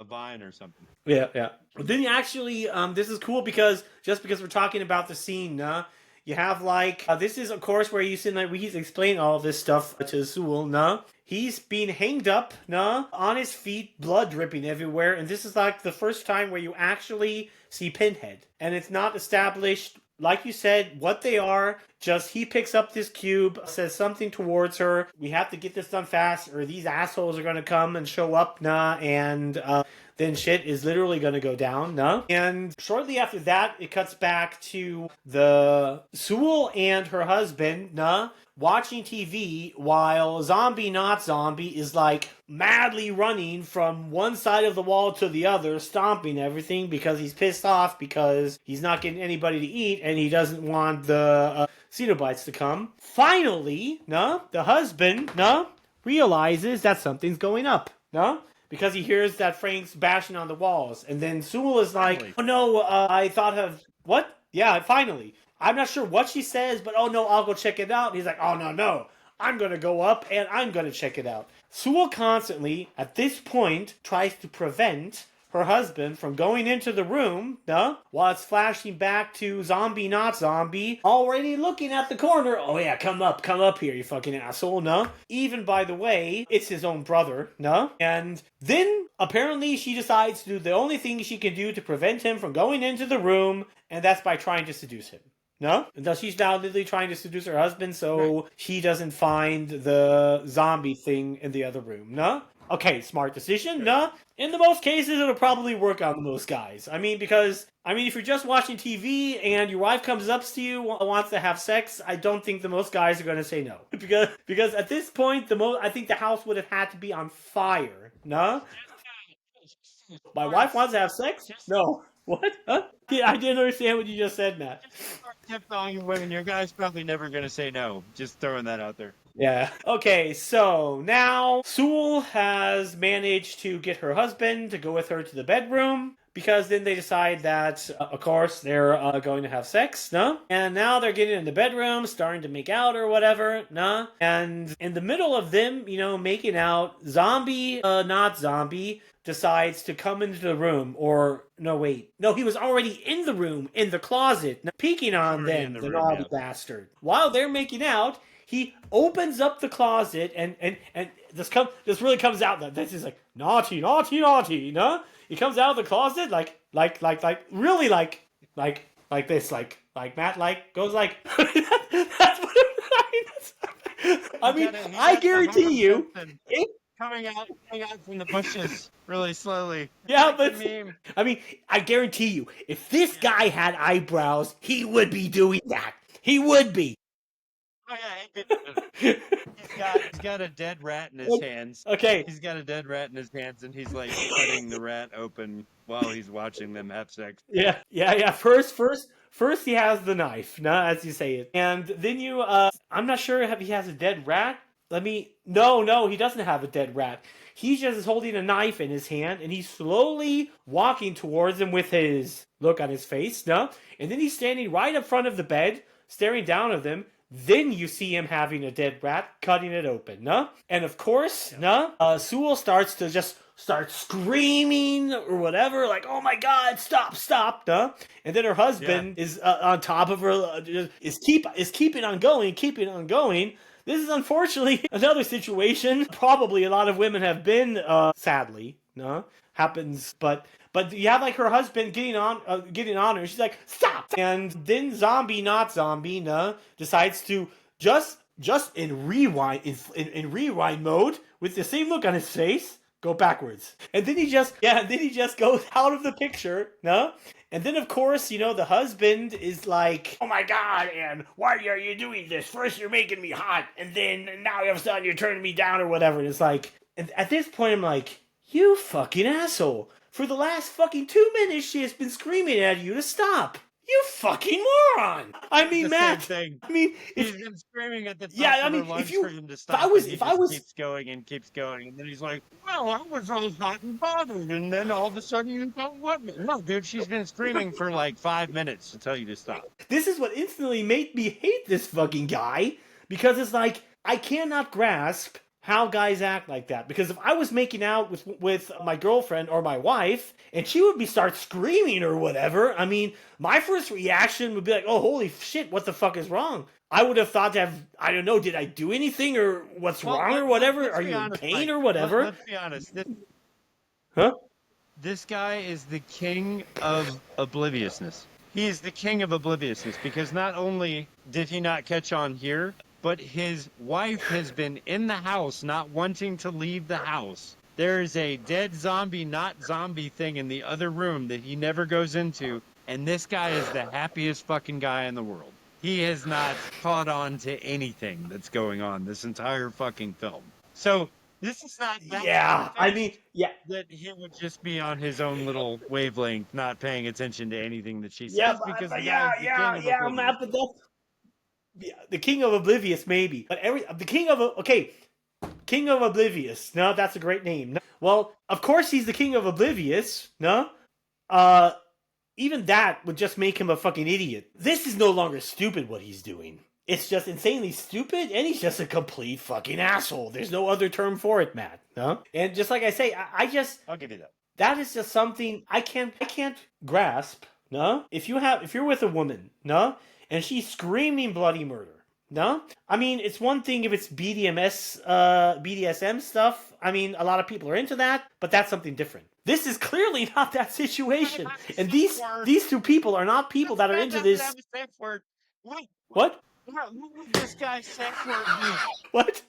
Huh? My safe word is meat hook. My safe word is meat hook, exactly. No? It's just like, okay, no? These are clearly, no? Not necessarily people that are into this BDSM stuff, no? So, if you're not into that kind of stuff, my natural reaction would just be to stop and just to check out what's fucking going on. Because there has to be a reason why she's all of a sudden screaming like I'm trying to kill her, no? Yeah, but, of course, this is King of Oblivious, and he's a fucking asshole and an idiot, so he just gets mad at her, and then starts arguing with her, no? Then it cuts back to him sitting in the room again, no? And now dipshit number 2 is back, walking up the stairs. Shortly before that, Sewell goes into the room where Zombie Not Zombie is. And she goes up the stairs because dipshit number 2 at one point saw her stepmom, Sewell, take in a guy that she didn't know. So obviously she's suspecting that her stepmom is cheating on her dad. So she is going up there wanting to check it out. Then she sees the dead guy her stepmom just brought in, barely hanging out the door, reaching out with her one hand, while again, Zombie Not Zombie is doing his thing, and then just yanks the guy back into the room. No? And of course, and then she screams because she sees him. No, he doesn't yank him back to the room. He just basically chokes him and pushes down to the floor. And she's like, no. And then he's like, oh, hey, girl, it's me. It's Uncle Frank. Don't you remember me? No? And I mean, of course this guy is out of his mind. But I mean, this guy obviously knows what he looks like. He literally just killed a guy in front of her, and he's like, oh, hi, sweetie. It's me, Uncle Frank. How are you doing? The context here is so out of control. Like, the fact that she's not completely fucking absolutely horrified by this made no sense to me because she seems very No, cool. I don't know no, if you noticed. I wouldn't call her cool. No, she's definitely. I mean, she's cooler than I would be. Let's put it that way. Like, she's Yeah, very yeah, like, oh, yeah. I'm not really sure about this situation. This is not really okay. I'm kind of backing up. I'm kind of moving. I'm kind of leaving the house. No, dude, I'd be screaming bloody fucking murder running from that place. This is not okay. And there's no amount of I'm Uncle Frank that's going to get her to stay. And he should. Yeah. Okay. Of course. Of course. Then, of course, he yanks. This is what I got mixed up because then zombie not zombie yanks dipshit number 2 into the room, and this is the scene where she totally earned the title dipshit number 2 because she saw her uncle Frank that is literally has no skin, just his muscle and blood, really telling her some insanely creepy shit, nah? And then she starts a fight with the fight starts going on between these two. She kicks him in the nuts. That apparently works, nah? And then she grabs the Rubik's Cube of Doom, nah? And then she all of a sudden realizes this cube thingy, nah, is important to him. He's attached to it, nah? And then she decides to just, because he's attached to it, to take the cube and run out the room. Now, this is what gave her the title. That's exactly what She did. absolutely has earned the title dipshit number 2, because if you see this guy, what he's looking like, and you're like, if there's anything in that room that guy is attached to, my first thought would be, fuck no. Keep your fucking Rubik's Cube of Doom. I'm getting out of here. But she takes it and she throws it through the fucking window, right? Like, okay, that was your first choice. Throw it through the window. Okay, so she throws it through the window. He screams, is totally pissed off by this, and she takes off. But when she takes off, she goes downstairs and grabs her Rubik's Cube where she threw it out the window and runs off with it. Exactly, yeah. Yeah. And it's like, which, I mean, not the brightest idea. Wouldn't you assume that maybe this thing is what made him the way that he is, and you shouldn't touch it? Exactly. That's just what I'm saying. I would have not taken this fucking cube with me because my instant thought, whatever fucked up shit that's guy into, I'm not going to be a part of it. And if he wants that thing, that has something to do with it. Fuck no. So, however, character motivation does not make no sense. Yeah, absolutely no whatsoever. So now she's running away in the street with the Rubik's Cube of Doom, no, with her, and she just totally exhausted, collapses in front of a fence. She's multiple other people find her and are apparently taking care of her. Then you see a shot to zombie not zombie, and now all of a sudden you see a rose blooming. And then it cuts back directly to her laying in the hospital, where this would have made sense if this would have been like the scene where now the BDSM Rangers are coming, no? But no, it just cuts back instantly to her laying in the hospital. And I mean, okay, I might be wrong about this, no? But having a rose bloom and then showing somebody in the hospital, that is not necessarily the right symbolism at this point. No, the whole rose thing made no sense to me. I didn't get it either. And they continue with this rose symbolism throughout the rest of the film too. You see the TV cut of the rose blooming over and over and over again. And from this point on, I have no idea what that is supposed to symbolize. None. It's just kind of there. Yeah, it's kind of there. Exactly. That thing is, it would have made sense if they would have put, like the cubic, she fucking around with the Rubik's Cube, no? And then all of a sudden a rose blooms, no? And then the BDSM Rangers would show up. Then it would make sense, no? But the way it's put in here is just, like you said, it's just It doesn't make any sense. No? Fine. Okay. No? Yeah. Okay. Well, because then, however, now now she's this, like you said, this is the part of the film where the Cenobites should have shown up again, right? But instead, she messes with the puzzle box in the hospital room, and the fucking wall opens up. No That's the next. Actually, that is the next thing where she now. By the way, she just woke up and she had like this the Rubik's Cube with her. And, like, you have three... I mean, nobody would have picked up this fucking Rubik's Cube. I mean, maybe some people that thought because it's shiny, it might be worth something. But I guarantee you, in the middle of the city, one of these people would have, of course, called an ambulance, brought her to the emergency room, but they would have kept that fucking cube because it looks like it's worth something. No? No? It does. I mean, I'm sorry. I'm sorry. I might be a little bit pessimistic at this point, but I mean, you know, they would one of those three people would probably be like, well, people lose things. Next, off to the next pawn shop. Especially in rural America at this time, people were kind of a little bit hard up for money. It's obvious by the effects in this movie. Yeah. Yeah, okay. However, now, dipshit number 2 wakes up, no? And then decides to just fuck around with this Rubik's Cube, no? That clearly she knows this fucked up zombie thing, no? Is somehow attached to it. He wants it, and she just decides to fuck around with it because that's apparently a good idea. No? And this is where she actually activates the Rubik's Cube, and she's somehow looking at it like, what is this awesome thing? And she's really excited all of a sudden to play around with this thing. And after everything this girl has just experienced, you're somehow excited of this? And of course now she's fucking around with it. You have like these Highlander quickening lightning shit going out of it, no? And it pops up all of a sudden, no? Yeah. And then she decides to the thing go up, a button come up, she decides to push it. No, then you have a little bit more of Highlander quickening, and then the Rubik's Cube kind of change. A wall opens up, and finally, after we're already an hour into the movie, now all of a sudden, the BDSM Rangers start to show up.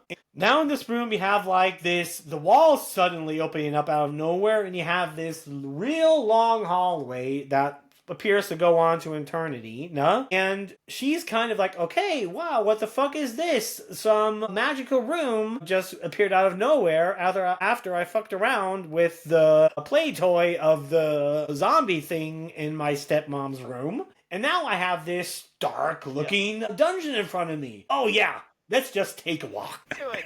Right into it. This part blew me away. I'm like, dude, after everything you've been through, you knew you shouldn't have taken this thing, and then you fuck around with it. The wall opens up to this really fucking creepy corridor that seems to go on forever, and the first thing you can think of is walking straight down it. Like, people in 80s horror movies were dumber than any fucking horror movies that come out now, dude. Like, seriously. What the fuck? She walks down the corridor, and then this fucking... What are we going to call this creature? What? I don't know. We're probably going to see him some now, but that's just the thing. I mean, of course, in a lot of the movies, stupid shit happens. But in a lot of horror movies, a lot of dumb shit happens because very often somebody has to make a stupid decision just for the plot to progress. But it's usually also, in the most horror movies, it's one or two idiots. But this is like, everybody in this show has an IQ that's somewhere minus temperature. Like minus 100 or something like this. Huh? Yeah.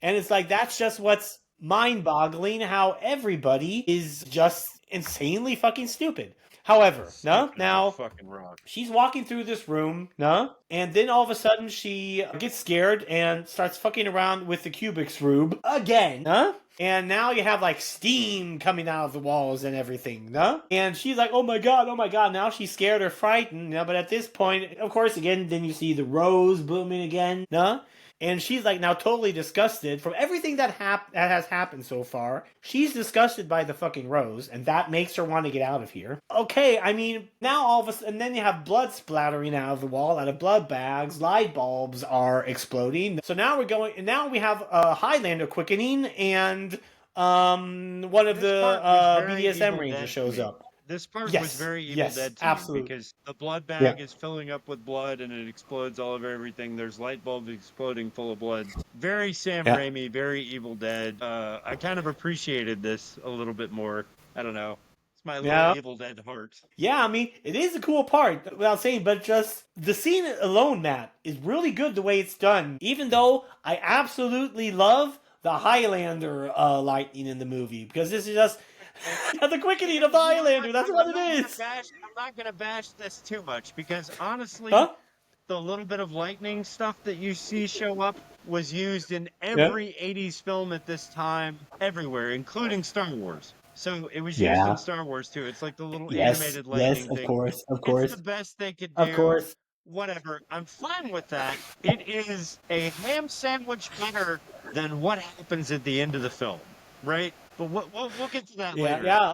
But this Yeah. Because. lightning effect is Yeah. not Yeah. bad compared to that. True, true, true. However, yeah, you're right. The lightning thing is done in every '80s movie, but I'm a Highlander fan from the first movie and the series. They're great. Everything else sucks. Yeah. But it's just instantly when I see these types of lightning things, I always think of Highlander. No, but it's just because I remember I watched that. That was a show I watched a million times when I was a kid with my dad. Because my dad absolutely loved the first Highlander movie too. Did And you watch however, all of them no? with your dad or just the Okay, first one? now you have what? I watched. Let me remember. I watched Highlander. Yeah, I watched the first two Highlander movies with my dad, and I watched the series with my dad. Because even back when I was a kid, my dad was like, Highlander 2 sucks, but it's okay if you see it as it's a standalone film. But the series is great, not because in the series the gathering hasn't happened yet. I wanted to throw this in there. The reason the Highlander sucks is because Sean Connery's character in the first movie was such a badass, right? I really love that character. Sean Connery made the first movie for me. He's great. But he gets killed in the first movie.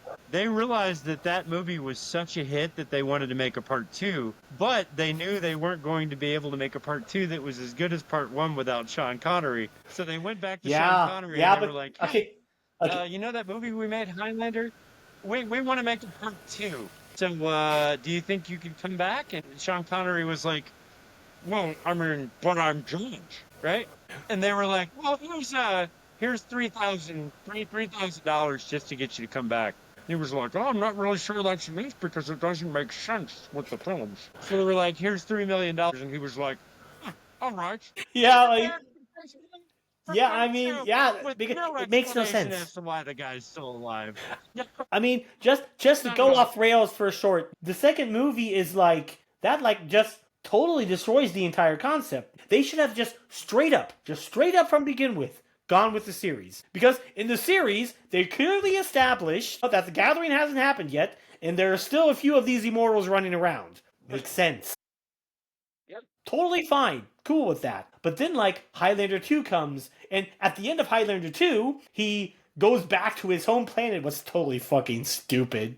And then in part 3, he's somehow still back on Earth and is, forget it. Let's get back to the other insanely stupid movie. Not stupid movie, but the... I felt like doing that because I also like the Highlander, but talk about like films and series that absolutely have no fucking continuity.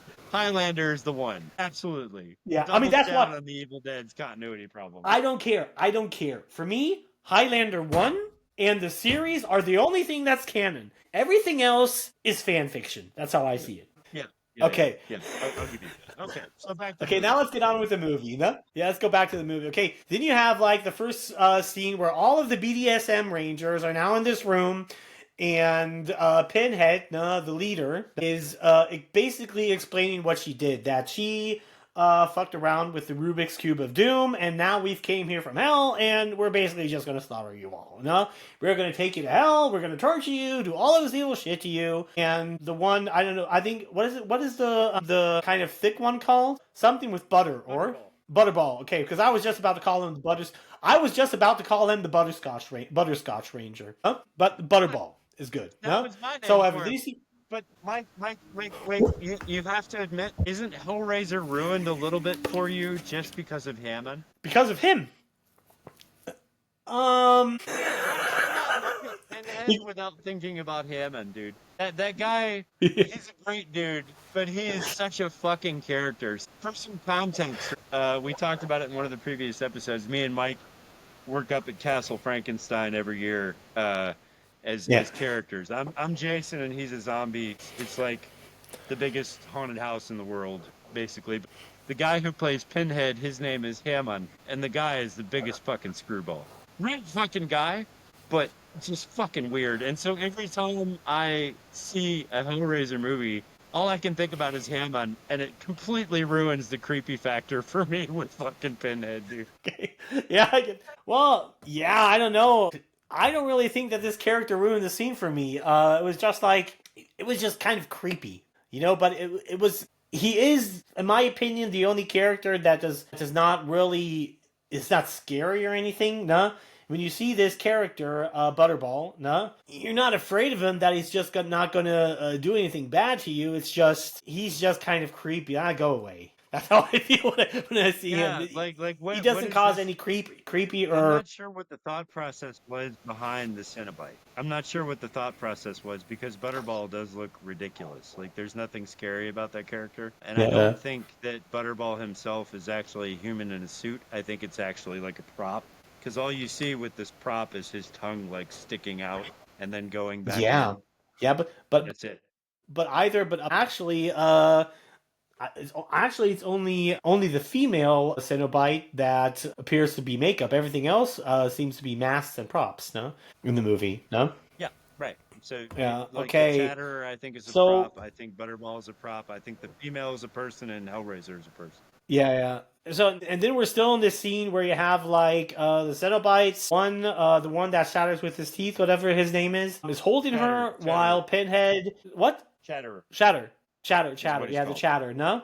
While Pinhead and the female Cenobite are explaining basically what evil shit they're going to do. And Pinhead is like, yeah, I'm an evil demon. I'm going to kill you all. And she's like, no, I don't want you to do that. And then they're basically like, yeah, then you shouldn't have pushed the fucking button, dumbass. No? It's kind of the discussion what's going on here. But it's actually, how should I say it? It is definitely one of the best scenes in the movie. No, this scene alone. It's just like It's very evil, very the dark. practical effects, the Love it. props Yeah. of the costumes.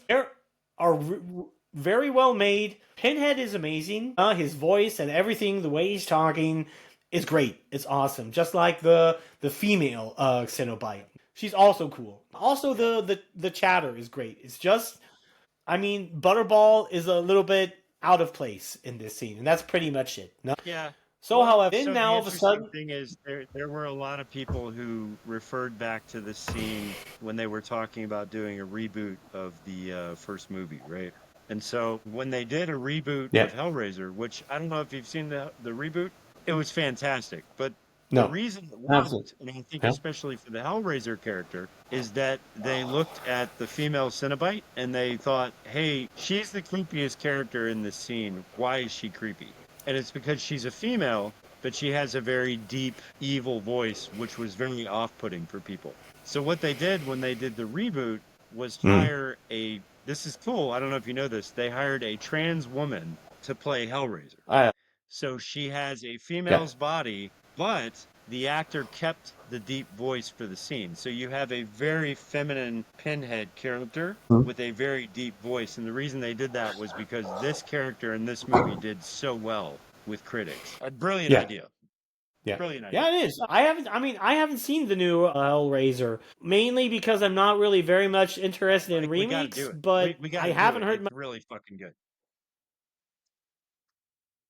I haven't heard much negative things about it. The only thing I knew about it is that a trans woman is playing Pinhead. No? Okay. I didn't really understand why they made Pinhead, why they gender swapped Pinhead, but whatever. I mean, I don't care. No? It But worked. I have It worked.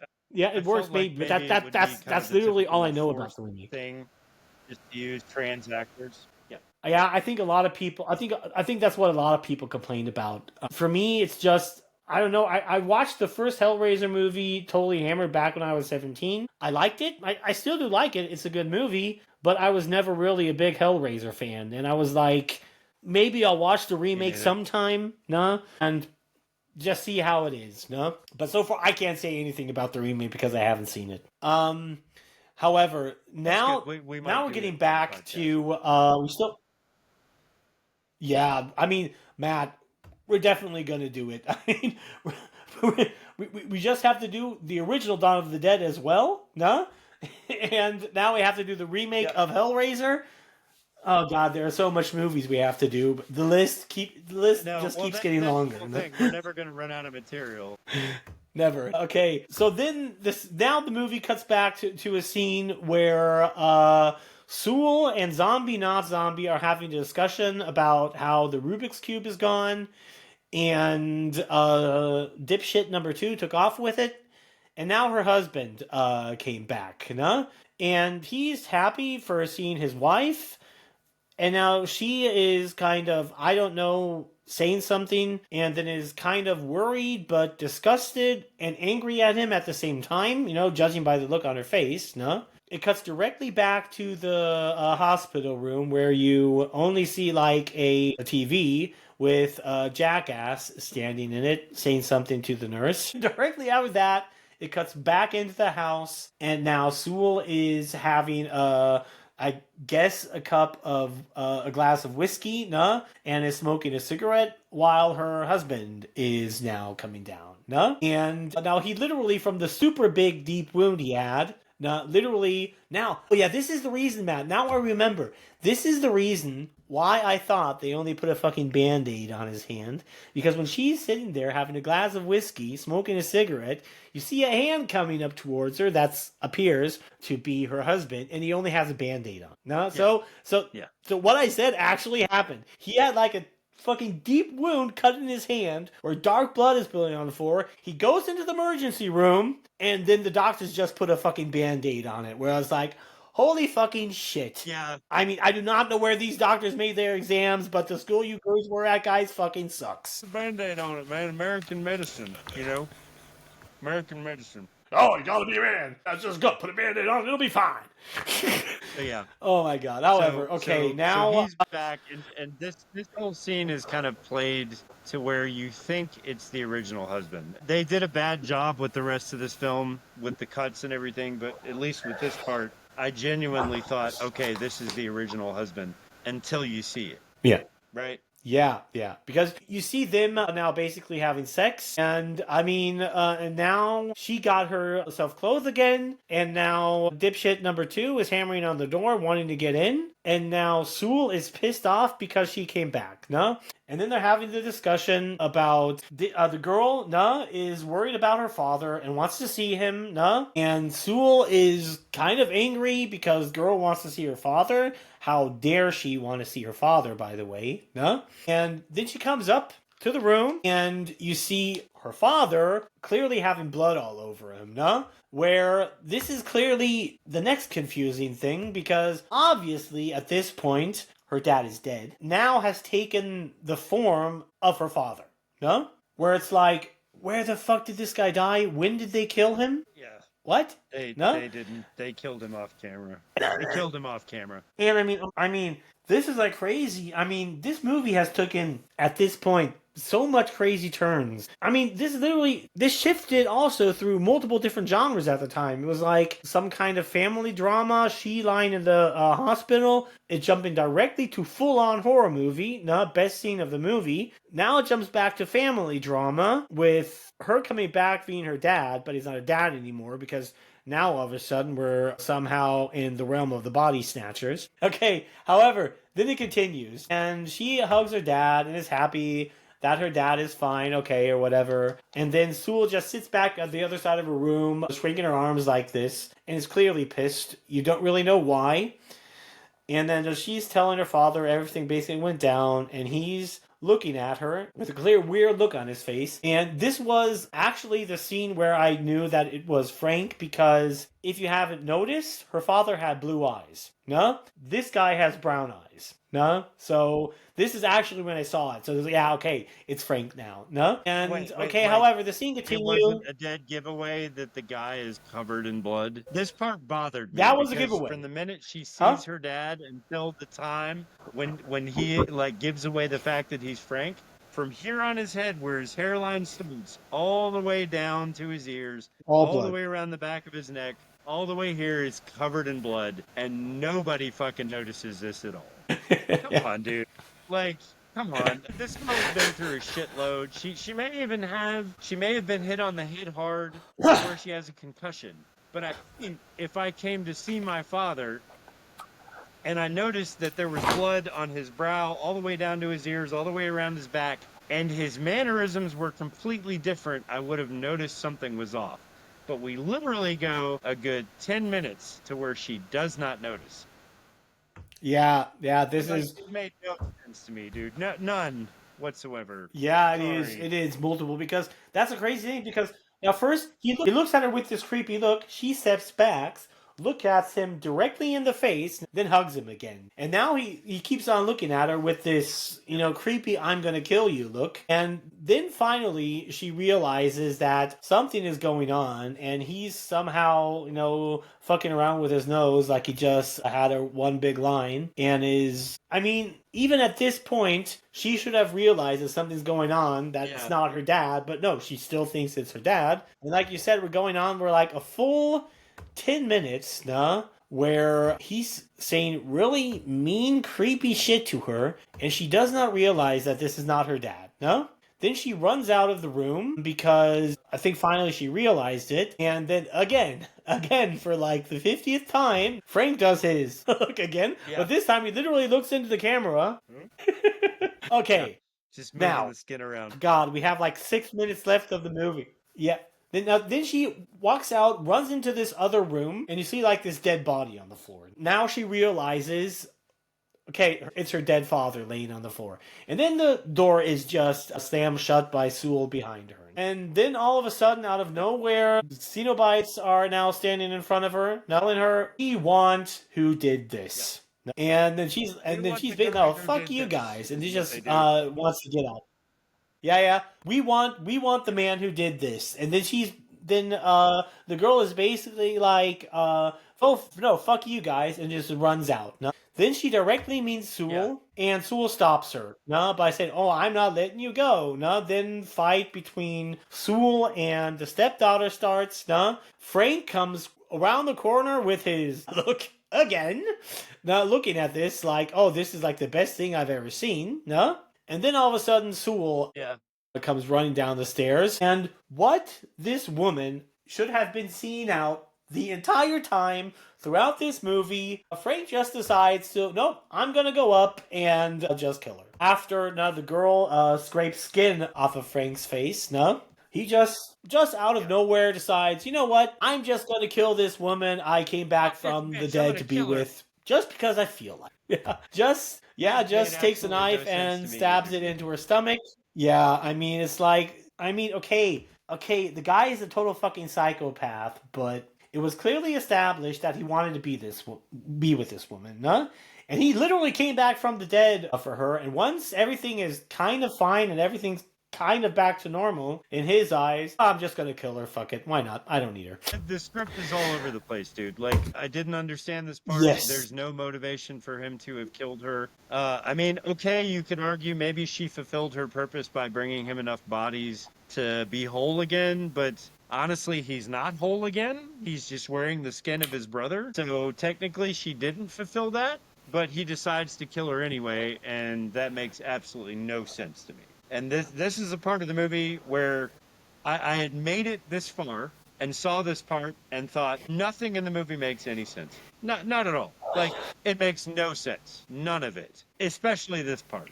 None. But whatever. The movie's been chaos this entire time. None of it. Yeah. So whatever. Let's just see how it ends. That's kind of where I was at this part. And I have to wonder how people were in the theaters in the 80s.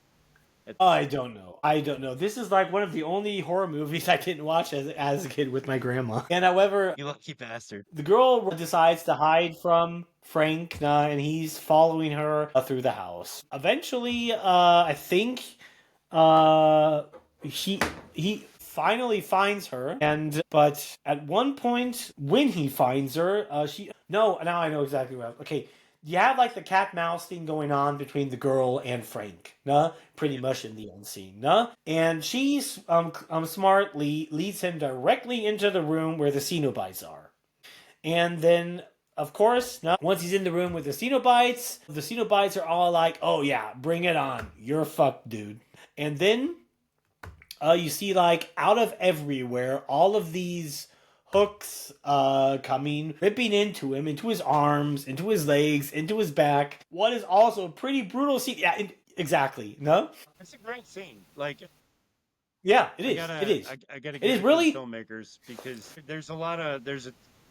there's techniques that are used here that are used in some of the better horror films of the time. It's all Yeah, reverse yeah, filmed. So the hooks that you see flying in are actually filmed in reverse to where they're pulled away, but they look like they're flying in and hooking. And this yeah, type of stuff, Mike, if we talk about horror movies, for years to come, I wish that this stuff would come back because we're not doing it. We're yeah. using CGI to do this kind of thing, and it looks fake.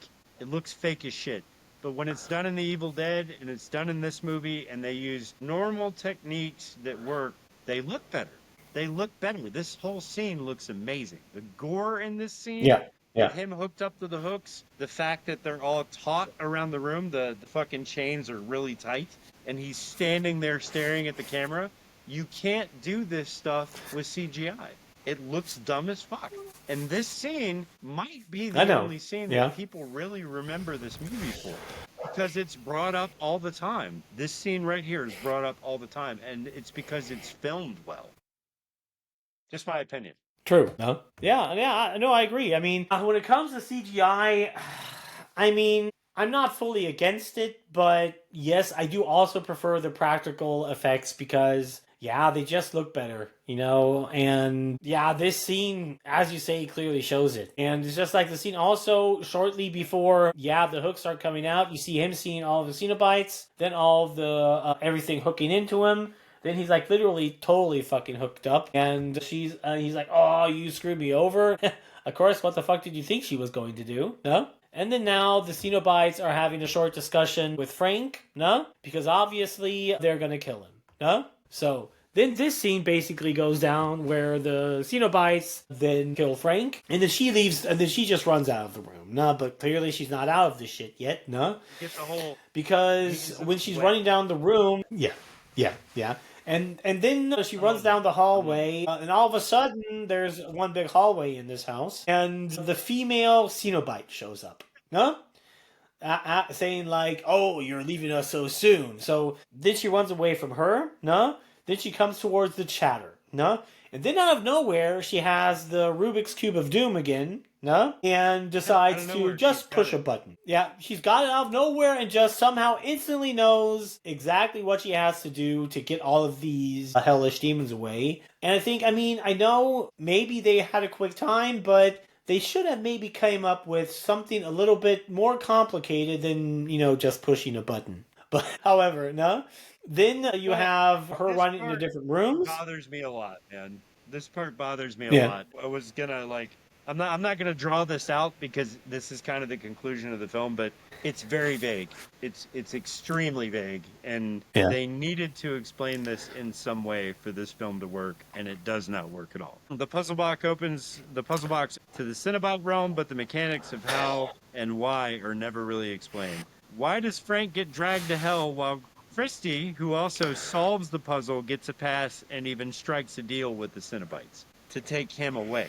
Like, she doesn't know how the puzzle box works. It's not explained, but somehow, every time she meets one of the Cenobites that stands in her way, she does some weird shit, pushes a button, and they disappear. How does she know this shit? Explain that. It's fucking terrible writing, Yeah, dude. I'm not giving this film a pass. Yeah, for one, that clearly how she knew that should have been explained, and I do think it should have been at least a little bit more than just pushing a button.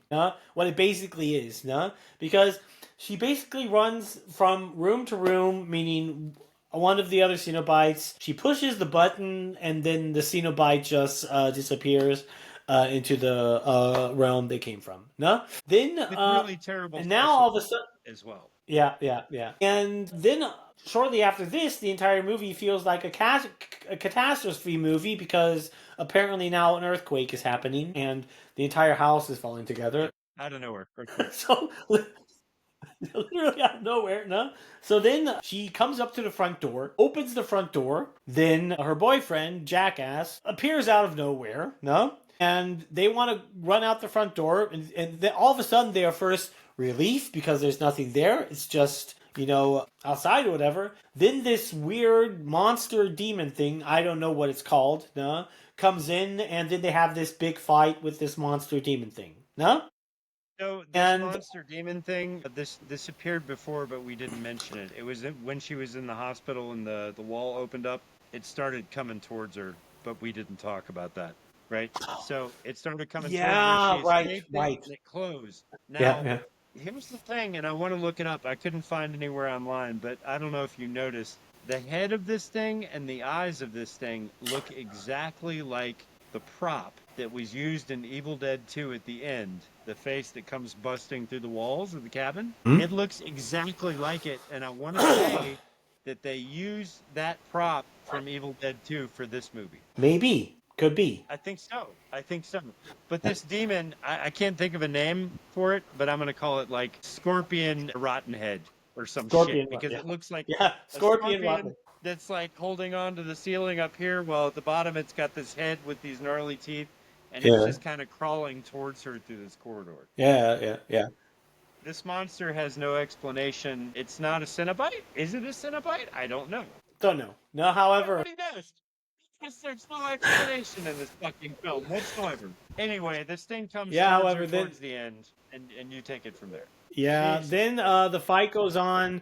Then the Scorpion Rotten Head thing and Dipshit number 2 have a fight basically over a Rubik's Cube. That's the only thing. He's not trying to kill them or whatever. They're literally just fighting over this Rubik's Cube. Yeah. However, eventually the girl gets it, pushes the button, and then Rotten Scorpion Demon thing disappears. No? And then they decide to just run out of the house, obviously. Again, for some reason, she decides to take the Rubik's Cube of Doom with her. No? Yeah. And however, then it comes pretty much towards the end scene where a girl and her boyfriend are standing in front of this fire, and she throws the Rubik's Cube into the fire. And then, now I remember, this is where Creepy Joe comes up. He comes up, runs straight into the fire, picks it up, turns into this big demon with wings, and flies away. Dragon that's completely made out of bones for Yeah. no fucking reason whatsoever. And it's not like it's done well, dude. Like, this demon looks like shit. Yeah, it does. I feel like it was an afterthought. I feel like this prop was probably made for another movie that didn't get made, and they were like, we got this fucking, dragon bone thing prop that's back there that was supposed to be used for this horror movie, and it didn't get used. So let's just throw it into this film and have it take the puzzle box away.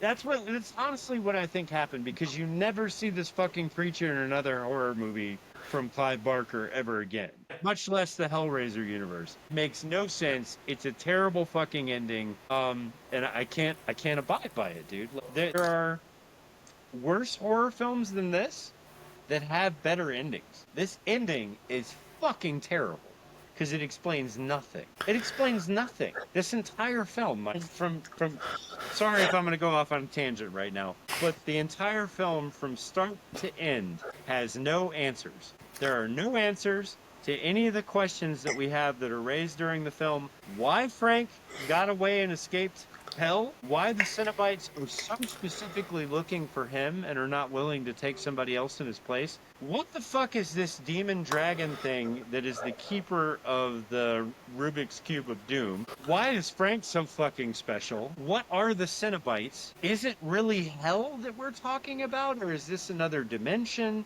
There's not a goddamn thing answered throughout this film. It is a series of set pieces that make no sense the entire film. How do you feel about that? Yeah, and yeah, well, I agree with you on that. I mean, nothing is explained, but I mean, I'm looking at this movie removed from all other movies, so only going by what I've seen in this movie, and of course, I thought it was hell because it makes sense. But other than that, it's just like the entire story is so, I mean, confusing. I even have problems understanding it, and I can usually understand the most confusing shit, But it's just like, first, you have like, the way every fucking scene is filmed is like it's an entirely different genre. Like, every single scene you see after every single cut feels like an entirely different genre. I mean, the lighting, the way the entire sets are built up, the way the characters are acting, the music, everything. And even if you have like, there are actually like literally only like 4 characters in this movie, but it feels like these 4 actors that were casted were playing like each one of them 5 different roles. Yeah, right, right. That's the problem I had with it as well. Hey, Mike, Yeah. hold on 1 second. We're take a quick break, all right? Yeah. All right, guys, we're back from our break. I had to pee because I Yeah. probably drank like at least half a bottle of scotch and Yeah. probably at least 3 beers during our session this time. Yeah.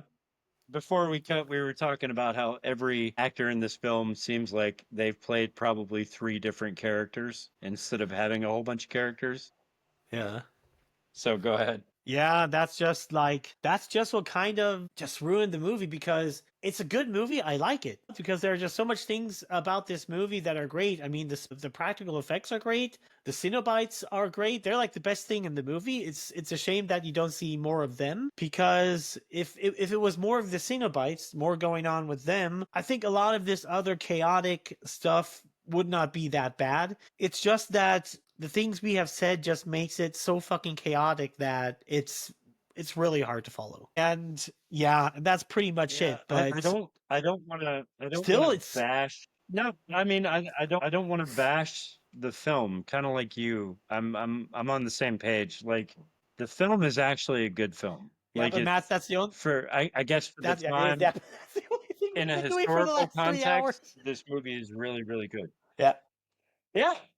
absolutely, of In a course. Yeah, historical yeah, context for 80s horror films, this film is really good because it gets the idea across that is creepy. Like with any horror film, you have one idea specifically that's the main theme, and the main theme is, pleasure and pain and kind of the idea of those two things going hand in hand and being a creepy thing. It really does its yeah, job, and the Cenobites are great. Like for me, yeah, they make the movie when they show up the first time and when they show up the second and third time, those times are done so well that it makes the movie for me.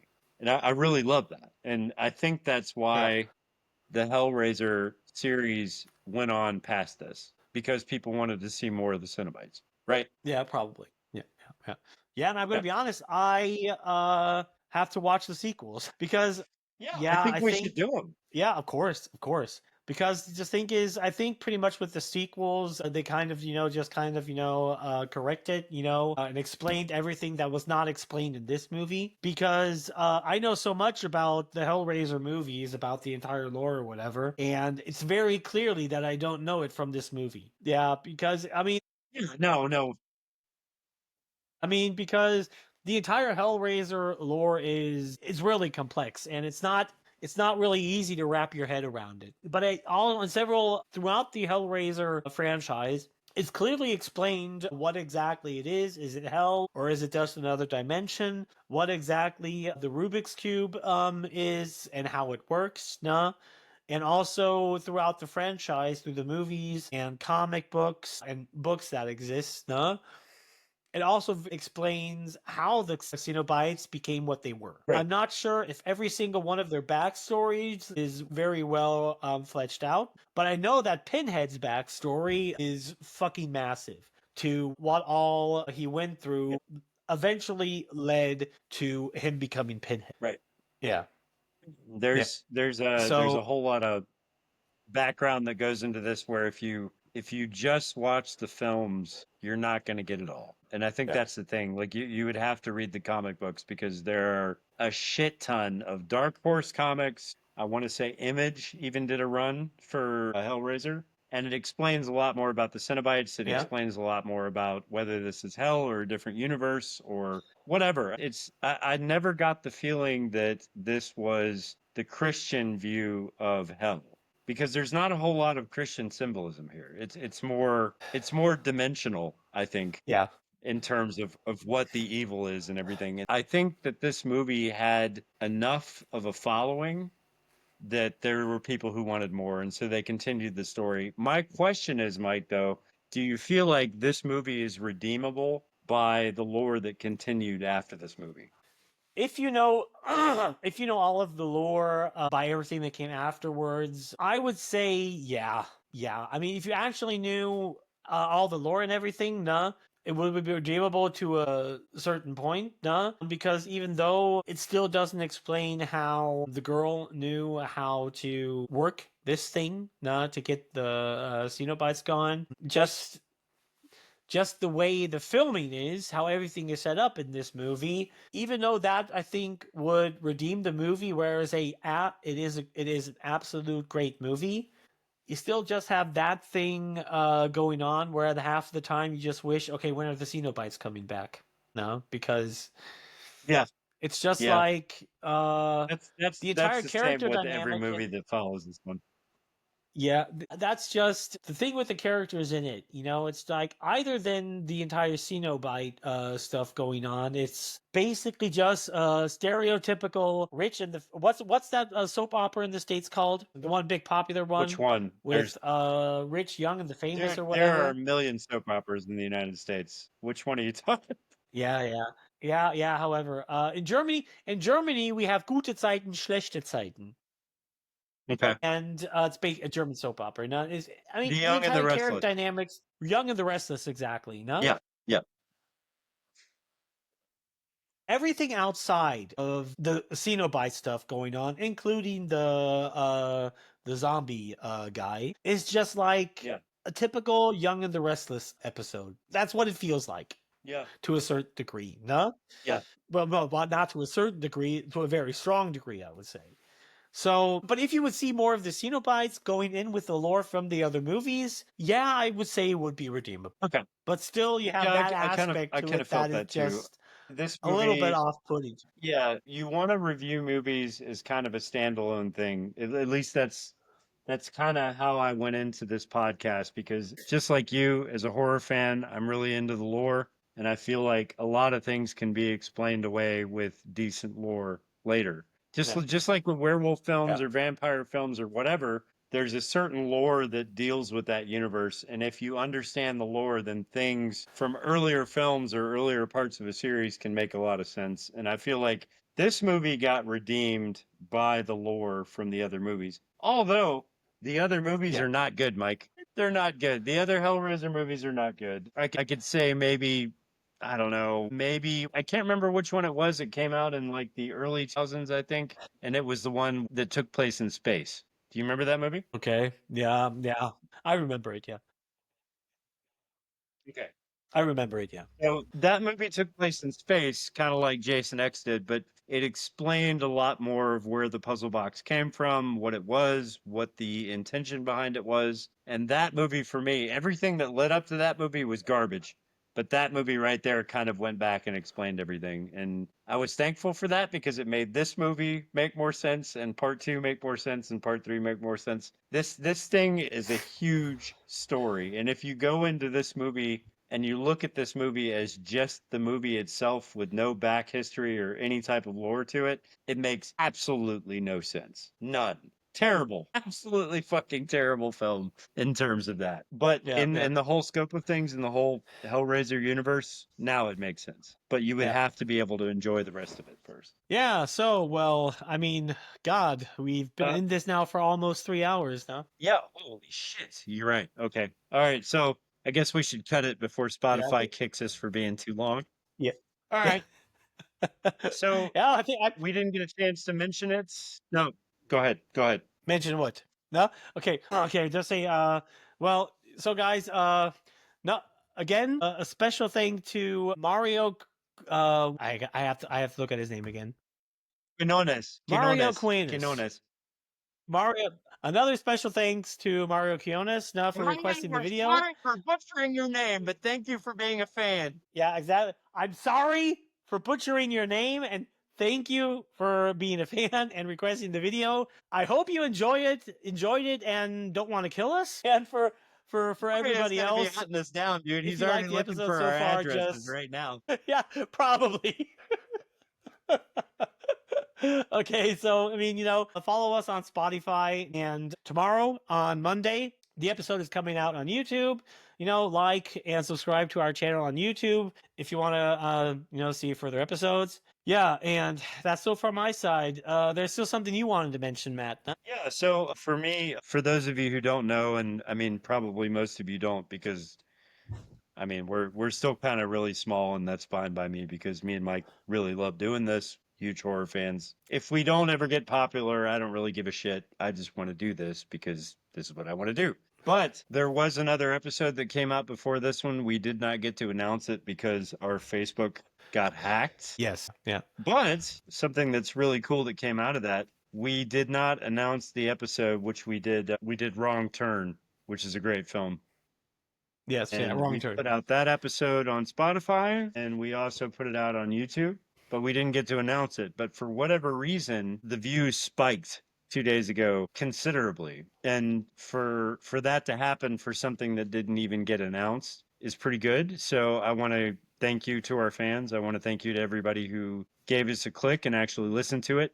Two assholes on the internet that don't really know anything except for about metal and horror. But thank you Video guys games. for actually going and checking out the episode without us saying anything Yeah. about it. We're going to continue to do this. We're going to continue to be ourselves, and we're going to continue to have fun. So from me to you guys, thank you for checking us out. Thank you for enjoying it. And if ever you guys want to see a movie that you've always wanted to see ripped apart, all you got to do is tell us, just like Mario did. And we'll see you guys next week. Yep. I'm Matt. Yep. I'm Mike. See you next week. Bye. See you next week.